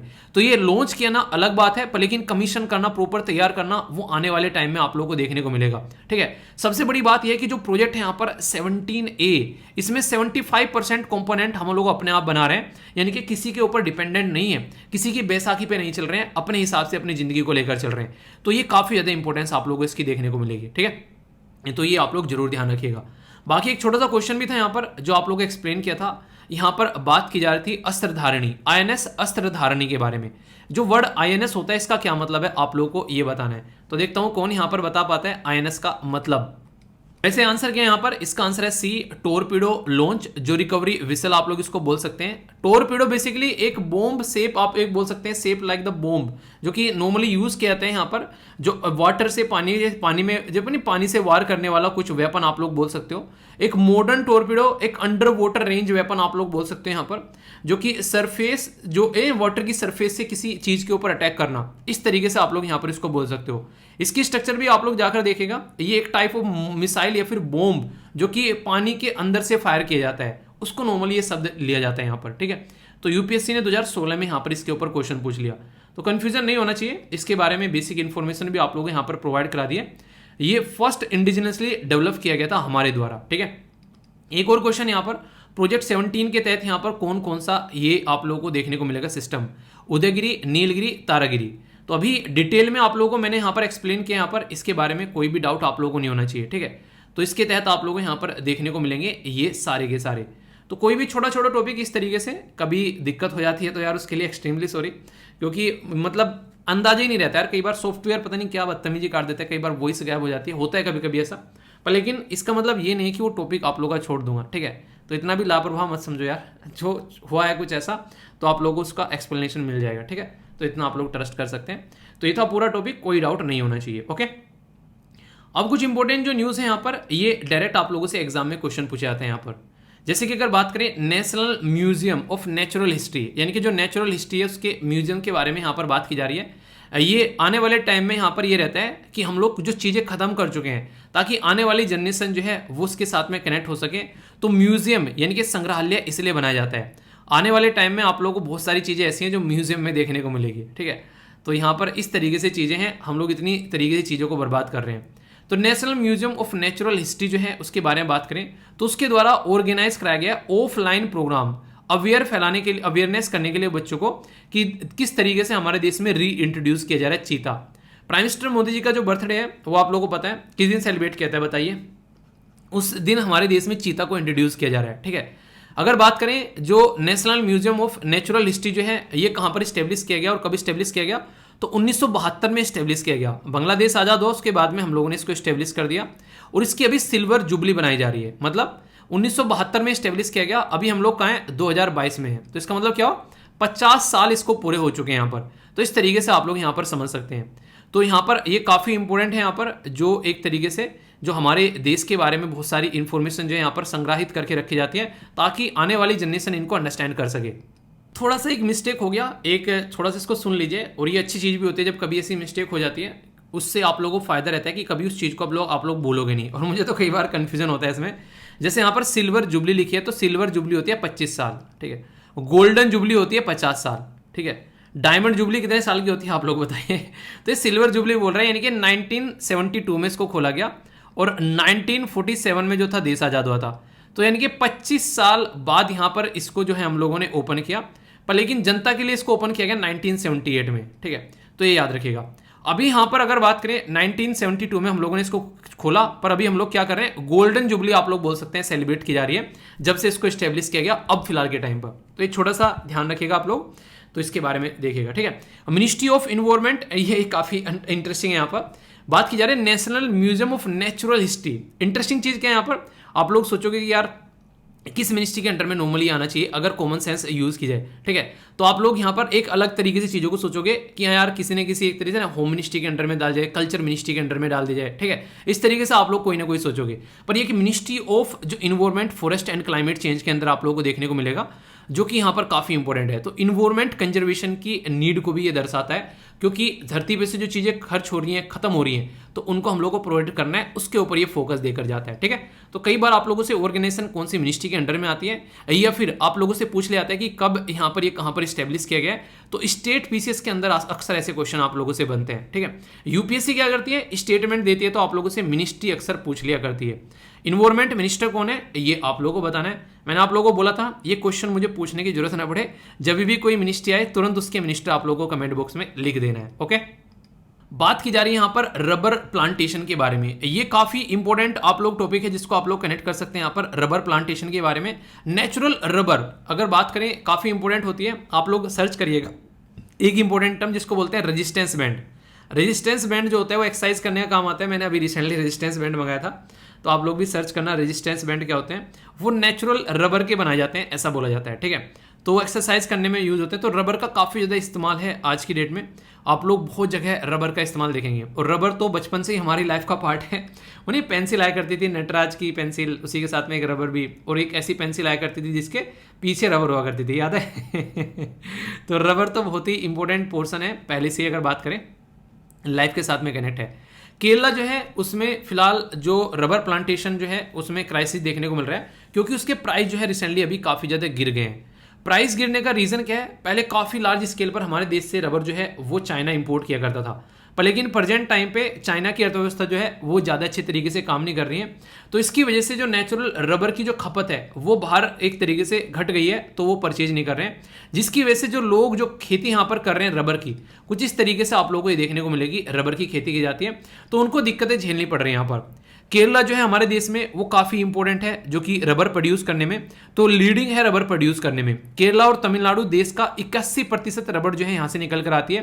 तो इससे समझ सकते हैं आप लोग कि बहुत सारे ऐसे किसान हैं यहाँ पर जो कि रबर यहाँ पर प्रोड्यूस करते हैं। तो केरला और तमिलनाडु में 81% रबर। तो इंटरेस्टिंग क्वेश्चन भी आप लोगों को यहाँ पर बन सकता है, ठीक है। और कौन से स्टेट हैं, जैसे त्रिपुरा, आसाम, मेघालय, उड़ीसा, ये भी देखने को आप लोगों को मिलेंगे। यानी कि आप लोग देखते हैं यहाँ पर, ये हो गया त्रिपुरा, ये हो गया आसाम, यहाँ पर हो गया मेघालय, और यहाँ पर आएंगे ये हो गया उड़ीसा। तो बाकी के ये 4 राज्य भी हैं जहाँ पर रबर आप लोगों को देखने को मिलती है। तो एनुअल रेनफॉल जो होता है, ठीक है, जो क्लाइमेट चेंज होता है यहाँ पर खासकर जो सुटेड रहता है, एनुअल रेनफॉल 2000 से लेके यहाँ पर 4500 कल काफ़ी अच्छा रेनफॉल होता है, जहां पर आप लोगों को देखने को मिलेगा, खासकर उन रीजन में ये पाई जाती है, ठीक है। मैक्सिमम और मिनिमम टेम्परेचर कई बार आप लोगों को क्वेश्चन देकर पूछ ले जाते हैं, और ह्यूमिडिटी काफ़ी अच्छी यहाँ पर आप लोगों को देखने को मिलती है। नेचुरल रबर जो है वो मेडिकल डिवाइसेस के अंदर में, ठीक है, सर्जिकल जो गर्ल्स होते हैं, आप लोगों ने देखा जो डॉक्टर रहते हैं जो ऑपरेशन करने जाते हैं, एयरक्राफ्ट के अंदर में, कार के टायर हो गए, मतलब कहाँ नहीं मिलती। अगर आप लोग देखें आज के में बहुत जगह रबर की चप्पल आप लोगों ने देखा होगा, आप लोग चप्पलें पहनते हैं कई सारी तरीके की, ठीक है, तो बहुत जगह रबर आप लोगों को देखने को मिलता है। और रबर जो मुझे भी याद आती है वो आती है जब बैट बॉल खेला करते थे, मैंने जब वो जो हैंडल होता है उसके ऊपर जो रबर चढ़ाई जाती है, उन्हें कहते हैं यार रबर फट गई, ठीक है, दूसरा लेकर आना पड़ेगा, जो उसका जो हैंडल है वो हाथ में छुपा करता था। और बचपन की रबर तो आप लोगों को पता ही है। तो ये इस तरीके से छोटी छोटी सी बातें होती हैं, इनको थोड़ा सा अगर आप लोग रिकॉल करते रहोगे तो भूलोगे नहीं, ठीक है। नेक्स्ट यहाँ पर बात की जा रही है फाइनेंशियल जो इंटरमीडिएटरी फंड होता है उसके बारे में। फाइनेंशियल इंटरमीडिएटरी फंड, आर्थिक मध्यस्थता फंड, इसके बारे में मैं आप लोगों से बात करने वाला हूँ, जो कि यहाँ पर अभी रिसेंटली न्यूज़ में है। फाइनेंशियल इंटरमीडिएटरी फंड जो है यहाँ पर, इसके बारे में बात करें तो पेंडेमिक यानी कि कोविड-19 के टाइम पर कैसे हम लोग को प्रिवेंट करना है चीज़ों से, कैसे प्रिपेयर करना है और कैसे रेस्पॉन्स करना है। तो बेसिकली PPR के ऊपर यहाँ पर ये काम करता है। तो एक तरीके से सपोर्ट प्रोवाइड कराने का काम किया जा रहा है यहाँ पर, एक तरीके से इंटरनेशनल लेवल पर कई सारी कंट्रीज को, जिसमें इंडिया भी है। किसके द्वारा होस्ट किया जा रहा है यहाँ पर? ये वर्ल्ड बैंक यहाँ पर ये टेक्निकल सपोर्ट दिया जा रहा है डब्ल्यूएचओ के द्वारा, क्योंकि डब्ल्यूएचओ यहाँ पर बीमारी को हैंडल करने में काफी बड़ा रोल प्ले किया। तो उससे मिलकर जो कंट्रीज हैं उनको सपोर्ट प्रोवाइड कराया जा रहा है, ताकि जो गैप आया नेशनल, रीजनल और ग्लोबल लेवल पर, उसको यहाँ पर फिल किया जा सके। बहुत सारे एरिया ऐसे हैं जो कोविड-19 से इंपैक्टेड हुए। मैंने आप लोगों को बताया था कि कोविड-19 एक ऐसा एरा होने वाला है कि लोग ये कहेंगे कोविड-19 से पहले की दुनिया ये थी और बाद की दुनिया ये है। तो इससे आप लोग अंदाजा लगा सकते हैं। तो इसकी वजह से जहां पर दिक्कतें हुई हैं, अमीर अमीर हो गए, गरीब गरीब हो गए, वो तो अपनी जगह है, एक प्रॉब्लम देखने को मिली है। पर लेकिन फिलहाल वन वर्ल्ड वन हेल्थ के बारे में बात की गई, यानी कि वन वर्ल्ड वन हेल्थ। इसका मतलब क्या था कि इतनी ज्यादा दिक्कतें देखने को मिल रही हैं आज के डेट में कि लोग जो है इसके ऊपर फोकस कर रहे हैं कि कैसे हेल्थ को आगे साथ में लेकर चला जाए, जानवरों को भी साथ में लेकर चला जाए। तो जूनोटिक बीमारी के ऊपर फोकस किया जा रहा है। जूनोटिक बीमारी कैसे होती है? वो बीमारी जो जानवरों से इंसानों के अंदर फैलती हैं, उनको जूनोटिक बीमारी बोलते हैं। तो उसके ऊपर भी फोकस देने की बात की जा रही है और हेल्थ को काफी एक सपोर्ट प्रोवाइड कराने की बात की जा रही है। तो इसके तहत यहाँ पर ये काफी इंपॉर्टेंट एक टॉपिक आप लोग बोल सकते हैं, जिसके बारे में आप लोग याद रखिएगा, ठीक है। वैसे एक टॉपिक यहाँ पर एक हेल्थ के बारे में आप लोगों को एक खबर बताऊंगा, आप लोग सुनकर थोड़ा हैरान होंगे। ये इकोनॉमी के अंदर आप लोगों से पूछा जा सकता है, इकोनॉमी और कॉर्पोरेट के अंदर ये डायरेक्ट वन लाइनर क्वेश्चन है आप लोगों के लिए, जो कि काफी इंपॉर्टेंट है। गवर्नमेंट के द्वारा जो हेल्थ एक्सपेंडिचर है 1.35% था 2017-18 में। अभी 18-19 का जो डेटा यहाँ पर देखने को मिला 1.28, यानी कि घट गया था। ये कंडीशन आप लोगों को देखने को मिल रही है। तो इसके ऊपर खर्च करना एक माना जाता है कि जो अमीर कंट्री हैं वो 3, 4, 5, 6, 7, 8% तक अपनी जो जीडीपी का खर्च करती हैं हेल्थ के ऊपर, क्योंकि अगर इंसान हेल्दी रहेगा तभी वो देश जो है वो आगे बढ़ेगा। ये दिक्कतें देखने को मिलती हैं, तो इसलिए जरूरी है इसके ऊपर खर्च करना।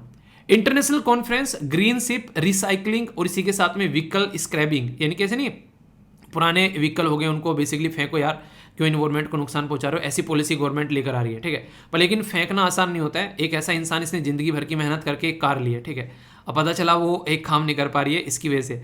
तो इसके ऊपर काम करना जरूरी है कि ग्रीन चीजों को लेकर चलें। तो गांधीनगर और ग्रीन से आप लोग याद रख लेना, ठीक है। ग्रीन गांधीनगर गुजरात के अंदर में देखने को मिली। डिफेंस मिनिस्टर राजनाथ सिंह जी के द्वारा इंडियन आर्मी लॉजिस्टिक सेमिनार, ये यहाँ पर एड्रेस की गई न्यू दिल्ली के अंदर में। तो डिफेंस की तैयारी कर रहे हैं तो आप लोग इसके बारे में याद रखते हैं। International dairy federation world dairy summit, star लगा लेना, क्वेश्चन पूछा जाए तो ये मत बोलना क्वेश्चन कहां से आ गया। भाई साहब यहाँ से आ गया, बहुत इंपॉर्टेंट न्यूज है, अलग अलग रीजन की वजह से न्यूज में। ग्रेटर नोएडा में देखने को मिली यहाँ पर रिसेंटली अभी है, ठीक है, मतलब मिली क्या अभी, मतलब कंप्लीट हो रही है 15 तारीख को। थीम है dairy for nutrition and livelihood, यानी कि पोषक तत्व और रोजगार के बारे में यहाँ पर बात की जा रही है। तो इंपॉर्टेंट है, ये बेसिक इंफॉर्मेशन याद रखिएगा, ठीक है। एक काफ़ी इंटरेस्टिंग इन्फॉर्मेशन मैं आप लोगों को यहाँ पर बताने वाला हूँ, जो आप लोगों के लिए एक एक्स्ट्रा चीज़ आप लोगों को बताएगी। आईआईटी मद्रास, यानी चेन्नई जिसको बोलते हैं, उसके आईआईटी का नाम आज भी आईआईटी मद्रास है। फर्स्ट इंस्टीट्यूट बन गया है जिसके द्वारा ज्वाइन किया जा रहा है IBM quantum network. IBM quantum network एक ऐसा नेटवर्क आप लोग बोल सकते हैं जो कि क्वांटम के बारे में बातें करता है, क्वांटम के बारे में स्टडी करता है। क्वांटम क्या होता है, अगर आप लोगों से डायरेक्ट कोई पूछे तो स्मॉलेस्ट यूनिट होती है किसी चीज की। जैसे कि आप लोगों ने सुना होगा क्वांटम ऑफ लाइट, फोटोन को क्वांटम ऑफ लाइट बोला जाता है, ठीक है। इसी तरीके से इलेक्ट्रिसिटी का क्वांटम अगर आप लोग बोले तो वो इलेक्ट्रॉन होगा, नहीं कि तार के अंदर में इलेक्ट्रॉन फ्लो कर रहे हैं, तो इलेक्ट्रॉन क्वांटम होता है यहाँ पर इलेक्ट्रिसिटी का। तो क्वांटम एक छोटी से छोटी इकाई नॉर्मली बोला जाता है। तो क्वांटम जो यहाँ पर ये शब्द है, ये लैटिन शब्द है जो लैटिन भाषा से यहाँ पर निकल कर आता है। तो इसका मतलब होता है हाउ मच, यानी कि इतनी छोटी सी कोई क्वांटिटी उस तरीके से बोलते हैं जिसको आप लोग नॉर्मली मेजर कर सके। तो इसके बारे में एक स्टडी की नहीं करने की बात की है। क्वांटम एक ऐसा नेटवर्क है जो कि इन चीजों के बारे में स्टडी करता है, क्वांटम थ्योरी के बारे में समझने की कोशिश करता है, उसके बारे में इंफॉर्मेशन शेयर करता है। आईआईटी मद्रास पहला हमारे देश का आईआईटी बन गया है जो कि इसके साथ में कनेक्ट हो गया है। समझ सकते हैं आप लोग। आईआईटी के बारे में कुछ आप लोगों को पढ़ना हो, समझना हो तो यहाँ पर जाकर आईआईटी सर्च करना। इसके बारे में कुछ कुछ इन्फॉर्मेशन मैंने यहाँ पर शेयर कर रखी है। जब भी आप लोग आईआईटी के बारे में पढ़ोगे तो मैंने कई सारी इन्फॉर्मेशन यहाँ पर शेयर की थी आईआईटीज के बारे में, जो बेसिक इन्फॉर्मेशन थी, ठीक है। तो ये देखना यहाँ पर टेलीग्राम पर आप लोगों को मिल जाएगा। और जो क्वेश्चन आप लोगों को लिखने के लिए देता हूँ उसमें आप लोग जरूर पार्टिसिपेट किया करो, बहुत कुछ आप लोगों को जानने को मिलेगा। कई ऑब्जेक्टिव टाइप क्वेश्चन भी शेयर किए जाते हैं तो उनके आंसर भी आप लोगों को मिल जाते हैं यहाँ पर, तो उनको आप लोग जरूर देखेगा, ठीक है। तो इससे क्या होगा, बहुत सारी चीजें आप लोग नई यहाँ पर सीख पाओगे डेली। और एसएलवी पीडीएफ को जरूर ज्वाइन करना। इंग्लिश और हिंदी में यहाँ पर आप लोगों को कई सारे टॉपिक मिल जाते हैं जो कई सारे बच्चे बोलते हैं सर हिंदी में नहीं मिलता है, तो यहाँ पर आप लोगों के लिए कई सारी चीज़ें शेयर की जाती हैं, ठीक है। और जो क्वेश्चन डाले जाते हैं उनको आप लोग जरूर पार्टिसिपेट करिए ताकि आप लोग अच्छे से प्रैक्टिस भी कर सको यहाँ पर, ठीक है। तो कई सारे क्वेश्चन भी आप लोगों को देखने को मिलते हैं। और आंसर राइटिंग ग्रुप तो आप लोगों को पता ही है, वीर तालियान के नाम से है, जहाँ पर आप लोग अपना आंसर जो है वो पोस्ट कर सकते हैं। बहुत सारे बच्चे रेगुलरली पोस्ट करते हैं, तो यहाँ पर एक दूसरे का आंसर एनालाइज आप लोगों को करना है और आगे बढ़ना है। एटलीस्ट 2 या 3 आंसर एनालाइज कर लो, एक दूसरे को सजेशन दो और आगे बढ़ो, ठीक है। IIM बेंगलोर जो है वो डिक्लेयर किया गया इंडिया का फर्स्ट बी स्कूल मतलब बिजनेस स्कूल, जो यहाँ पर फाइनेंशियल जो टाइम्स है, जो financial time master in the management ranking के अंदर में। रिटेल इन्फ्लेशन महंगाई 7% अगस्त के महीने में देखने को मिल रही है। टारगेट क्या रहता है 4+-2, यानी कि 2 से लेकर 6 के बीच में रहना था, पर लेकिन ये अभी आगे निकल गया है, तो ये दिक्कत की बात है। कौन करता है यहां पर इसको कंट्रोल करने का काम, याद रखिएगा आरबीआई किसके थ्रू, मॉनेटरी पॉलिसी कमेटी के थ्रू। उसमें मेंबर कौन कौन होता है आप लोगों को ये बताना है, कितने मेंबर होते हैं उसके अंदर में और कौन उसको चेयर करता है। एग्जाम में क्वेश्चन पूछा जा चुका है। इंडस्ट्रियल ग्रोथ को मेजर करने के लिए हमारे देश में इंडेक्स ऑफ इंडस्ट्रियल प्रोडक्शन, जिसको आप लोग IIP बोलते हो, जाकर थोड़ा सर्च करना IIP के बारे में। डिटेल में आप लोगों को यहाँ पर चीजें एक्सप्लेन कर रखी है हिंदी और इंग्लिश में भी कि ये होता क्या है। तो इंडेक्स ऑफ इंडस्ट्रियल प्रोडक्शन किसके द्वारा पब्लिश किए जाते हैं, नेशनल स्टैटिस्टिकल ऑफिस के द्वारा, किस मिनिस्ट्री के अंडर में आता है, स्टैटिस्टिक्स एंड प्रोग्राम इंप्लीमेंटेशन के अंडर में आता है। यहाँ पर बेस ईयर क्या फॉलो किया जा रहा है, कोर सेक्टर कौन कौन से इसके अंदर में, तो किस कोर सेक्टर का क्या क्या वेटेज है, सारी बातें आप लोगों को बता रखी है यहाँ पर, ठीक है। तो इसलिए कहता हूँ ये इस तरीके से आप लोग इसका फायदा ले सकते हैं, ओके। तो यहाँ पर अभी बोला गया कि ये 2.4 अभी यहाँ पर देखने को मिला, तो ये कुछ बेसिक चीजें हैं जो कि समझ सकते हैं। यूनाइटेड नेशन के द्वारा बोला गया कि 50 मिलियन लोग जो हैं वो मॉडर्न स्लेवरी का शिकार बन चुके हैं। मॉडर्न स्लेवरी से क्या मतलब है आप लोगों का, पहले तो स्लेवरी अगर आप लोग बोले हमारे संविधान के अंदर में भी कहीं पर इसके बारे में कुछ मेंशन है, तो पार्ट 3 में जब संविधान में आप लोग जाते हैं तो आर्टिकल 12 से लेके आर्टिकल 35 तक आप लोगों को देखने को मिलता है। इसमें आर्टिकल याद रखिएगा 23 जो है वो इसी मुद्दे के बारे में बात करता है, और 24 किसके बारे में बात करता है ये आप लोग बताइए। एक बच्चा कह रहा है कह रहा है सर 24 से मैंने बहुत सारी चीज़ें याद कर रखी है। कह रहा है सर आपका बर्थडे है 24 को, तो उसके साथ में बहुत सारी चीज़ें कनेक्ट कर रखी है, कौन सा डे होता है, कौन सा क्या होता है। तो क्या at the end of the day आप लोगों को चीज़ें याद रखनी है, जैसे भी आप लोग याद रख सकते हैं। मैंने बोला था ना कि 14 सितंबर एक फ्रेंड की गर्लफ्रेंड ने बोला था, उसने बर्थडे इसलिए याद रहता हूँ, तो उसके चलते इनके द्वारा ये शेयर किया गया। चलिए यार, बहुत सारी चीज़ें एग्जाम में आती है, तो कुछ कुछ ऐसे कनेक्शन आप लोग बना लेते हैं तो याद करने में आसानी रहती है। स्पेन के एक राइटर जिनका नाम है जेवियर मारियासो, ठीक है, तो अभी ये हमारे बीच में नहीं रहे, तो आप लोग यहाँ पर इनका नाम याद रखते हैं। इंपॉर्टेंट पर्सनैलिटी है, कई बार क्वेश्चन आप लोगों से बन जाते हैं, इनके फील्ड के बारे में भी आप लोगों से पूछ ले जाते हैं। International day of south cooperation, ये सितंबर 12 को आप लोगों को देखने को मिलता है। साउथ जब शब्द यूज कर रहे हैं तो इसका मतलब ये है कि नॉर्मली इक्वेटर से नीचे वाला रीजन या फिर ये पर्टिकुलर पोर्शन जो है जिसमें नॉर्मली यूरोप और USA, कनाडा, रसिया इनको छोड़ देता है, तो इनके कोऑपरेशन की बात की जाती है। तो यहाँ पर ये इनका कोऑपरेशन का डे जो है 12 सितंबर को सेलिब्रेट किया जाता है, ठीक है। इसी के साथ में यहाँ पर एक पर्टिकुलर एरिया है जिसको बोलते हैं बंदर अब्बास पोर्ट या फिर हार्मुज स्ट्रेट। लोकेशन अगर आप लोगों को देखनी है तो एग्जैक्ट आप लोगों को लोकेशन यहाँ पर देखने को मिलेगी, जो कि काफी इंपॉर्टेंट है। इसके नाम पर एक आइलैंड भी है जिसको आप लोग हार्मुज आइलैंड बोलते हैं, ठीक है। तो ये आइलैंड भी आप लोग यहाँ पर देखते हैं, और ईरान के आसपास वाली चीजें आप लोग जरूर याद रखेगा, कल को क्वेश्चन आप लोगों से पूछा जा सकता है, ठीक है। हार्मुज स्टेट आप लोगों को यहीं पर ही देखने को मिलेगा। जूम करते हैं थोड़ा सा, आजा भाई अरे आजा। ये कई बार ऐसा लगता है आएगा नहीं, मैंने कहा आप भी ये बोलोगे कि सर है तो है नहीं, वैसे ही फालतू बोल रहे हो। मैंने कहा मजाक उड़वाएगा। वो नहीं कहते मिल्खा सिंह मूवी में कह रहा है ठोकेगा भाई साहब, ये ठोकेगा भाई। तो ये हार्मुज स्टेट है जो कि आप लोग याद रखते हैं। किस किस को कनेक्ट करता है ये भी कई बार पूछ ले जाते हैं। तो इधर आप लोगों को देखने को मिलेगा पर्शियन गल्फ, और इधर आप लोगों को देखने को मिलेगा गल्फ ऑफ ओमन, इनको कनेक्ट करता है हार्मुज स्ट्रेट, ठीक है। तो ये कुछ छोटी छोटी बातें होती है, तो मैप बेस्ड क्वेश्चन है आप लोगों के लिए यहाँ पर। इसके साथ में समुद्र जो सेतु ऑपरेशन है, समुद्र सेतु ऑपरेशन के बारे में कुछ बातें आप लोग जाकर जरूर पढ़िएगा, ठीक है। कई बार क्वेश्चन आप लोगों से पूछ लिए जाते हैं, तो हल्का सा आइडियाज के बारे में आप लोग रख सकते हैं।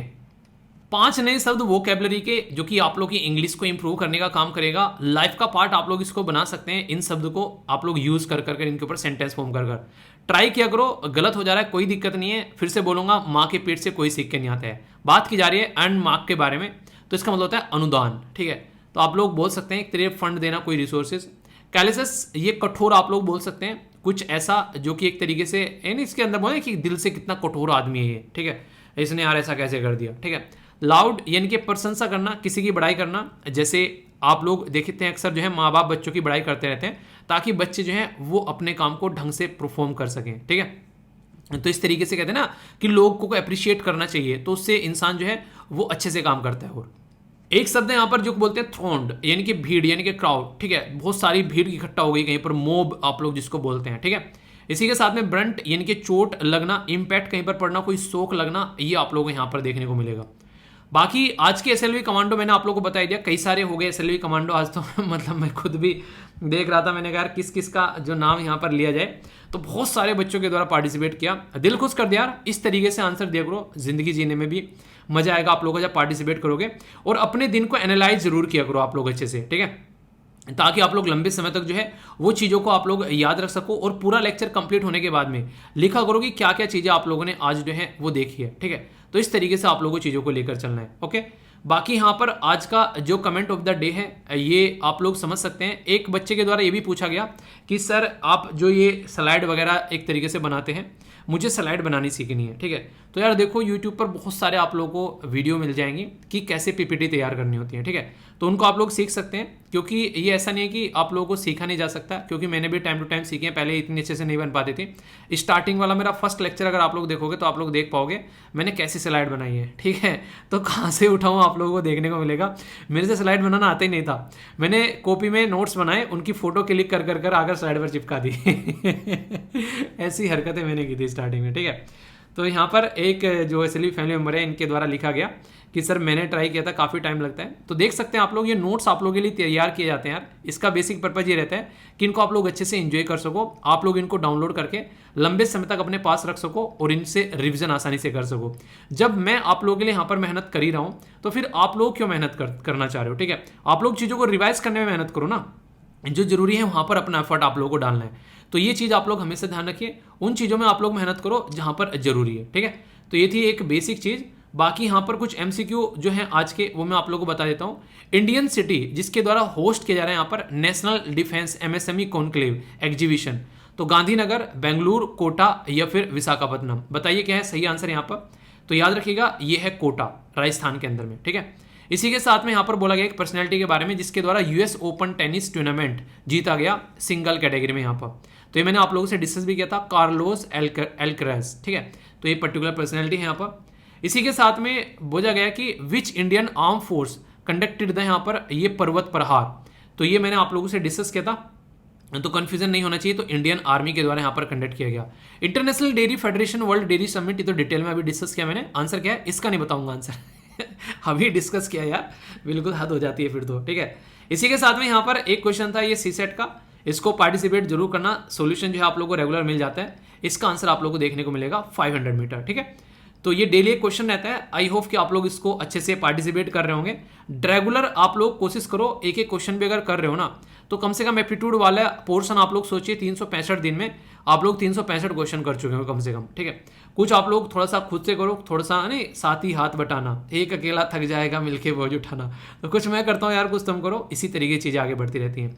तो कैसा लगा आज का लेक्चर? लेंथी हो जाता है लेक्चर यार, मतलब मजबूरी समझो मेरी, मैं चाहता हूँ टॉपिक आप लोग ढंग से समझ सको। और 2 वीडियो को मर्ज कर कर एक वीडियो बनाएगी। पहले आप लोग 1-1 घंटे की लगभग 2 वीडियो देखा करते थे, ठीक है। तो उस तरीके से अगर देखकर चलो तो मुझे नहीं लगता है कि आप लोगों को लेंथी लगना चाहिए। और प्रोडक्टिविटी देखा करो यार, लेक्चर के अंदर में क्या आप लोगों को पढ़ाया जा रहा है, शानदार तरीके से कितनी चीज़ें आप लोगों को बताई जा रही है। मॉर्निंग में अगर इस तरीके से आप लोग अपने आप को शानदार तरीके से लेकर चलोगे तो कोई भी दिक्कत आप लोगों को नहीं देखने को मिलेगी। तो उसको अच्छे से एंजॉय करो और ढंग से चीज़ों को समझो, ठीक है। तो ये सारी चीज़ें आप लोग अच्छे से लेकर चल सकते हैं। तो कैसा लगा लेक्चर जरूर बताएगा, फीडबैक जरूर देना, लाइक या डिसलाइक कर कोशिश किया करो कि 10K के करीब कम से कम आप लोग इसको सपोर्ट किया करो, ताकि अच्छे से चीज़ें जो हैं वो आगे बढ़ती रहें। और फीडबैक देना एक रेस्पॉन्सिबिलिटी के तरीके से लेना आप लोगों को, जैसे लेक्चर बनाना मैं रेस्पॉन्सिबिलिटी लेता हूँ, और चीज़ें अच्छी लगती हैं तो दूसरों तक जरूर पहुँचाना, क्योंकि प्यार जो है वो बांटने से बढ़ता है। और आलस छोड़ दो यार, जो मॉर्निंग में उठना चाह रहा है वो जरूर उठो, और अगर उठ नहीं पा रहे हो तो डेली कमेंट बॉक्स में सॉरी लिखो आकर। 2 दिन तीसरे दिन में शर्म आने लगेगी और टाइम पर उठने लगोगे, ठीक है। जिसको उठना है मैं उसकी बात कर रहा हूँ, जिसको उठना ही नहीं है उसके बारे में नहीं बोल रहा हूँ। अगर आप लोग जॉब करते हैं या फिर कोई और काम है वो अपना करते रहिए, पर जो पर्टिकुलर एक तरीके से कर सकता है इस काम को उसको जरूर पार्टिसिपेट करना है। मेरा बेसिक पर्पज यहाँ पर ही है, ठीक है। आई होप कि आप लोगों के माइंड में क्लैरिटी आई होगी। और जिंदगी बहुत ही जल्दी चेंज होती है यार, इसलिए टाइम को ढंग से यूटिलाइज करना सीखो, ठीक है। ये आप लोग हमेशा अच्छे से यूटिलाइज करो। तो नेक्स्ट लेक्चर में मिलता हूँ, तब तक अपना ध्यान रखिए। बड़ों को नमस्ते, छोटों को प्यार, छोटी सी लाइफ एंजॉय करार। मिलता हूँ नेक्स्ट लेक्चर में, तब तक के लिए जय हिंद। हाउ इज द जोश? हाई हाई रहना चाहिए, ठीक है।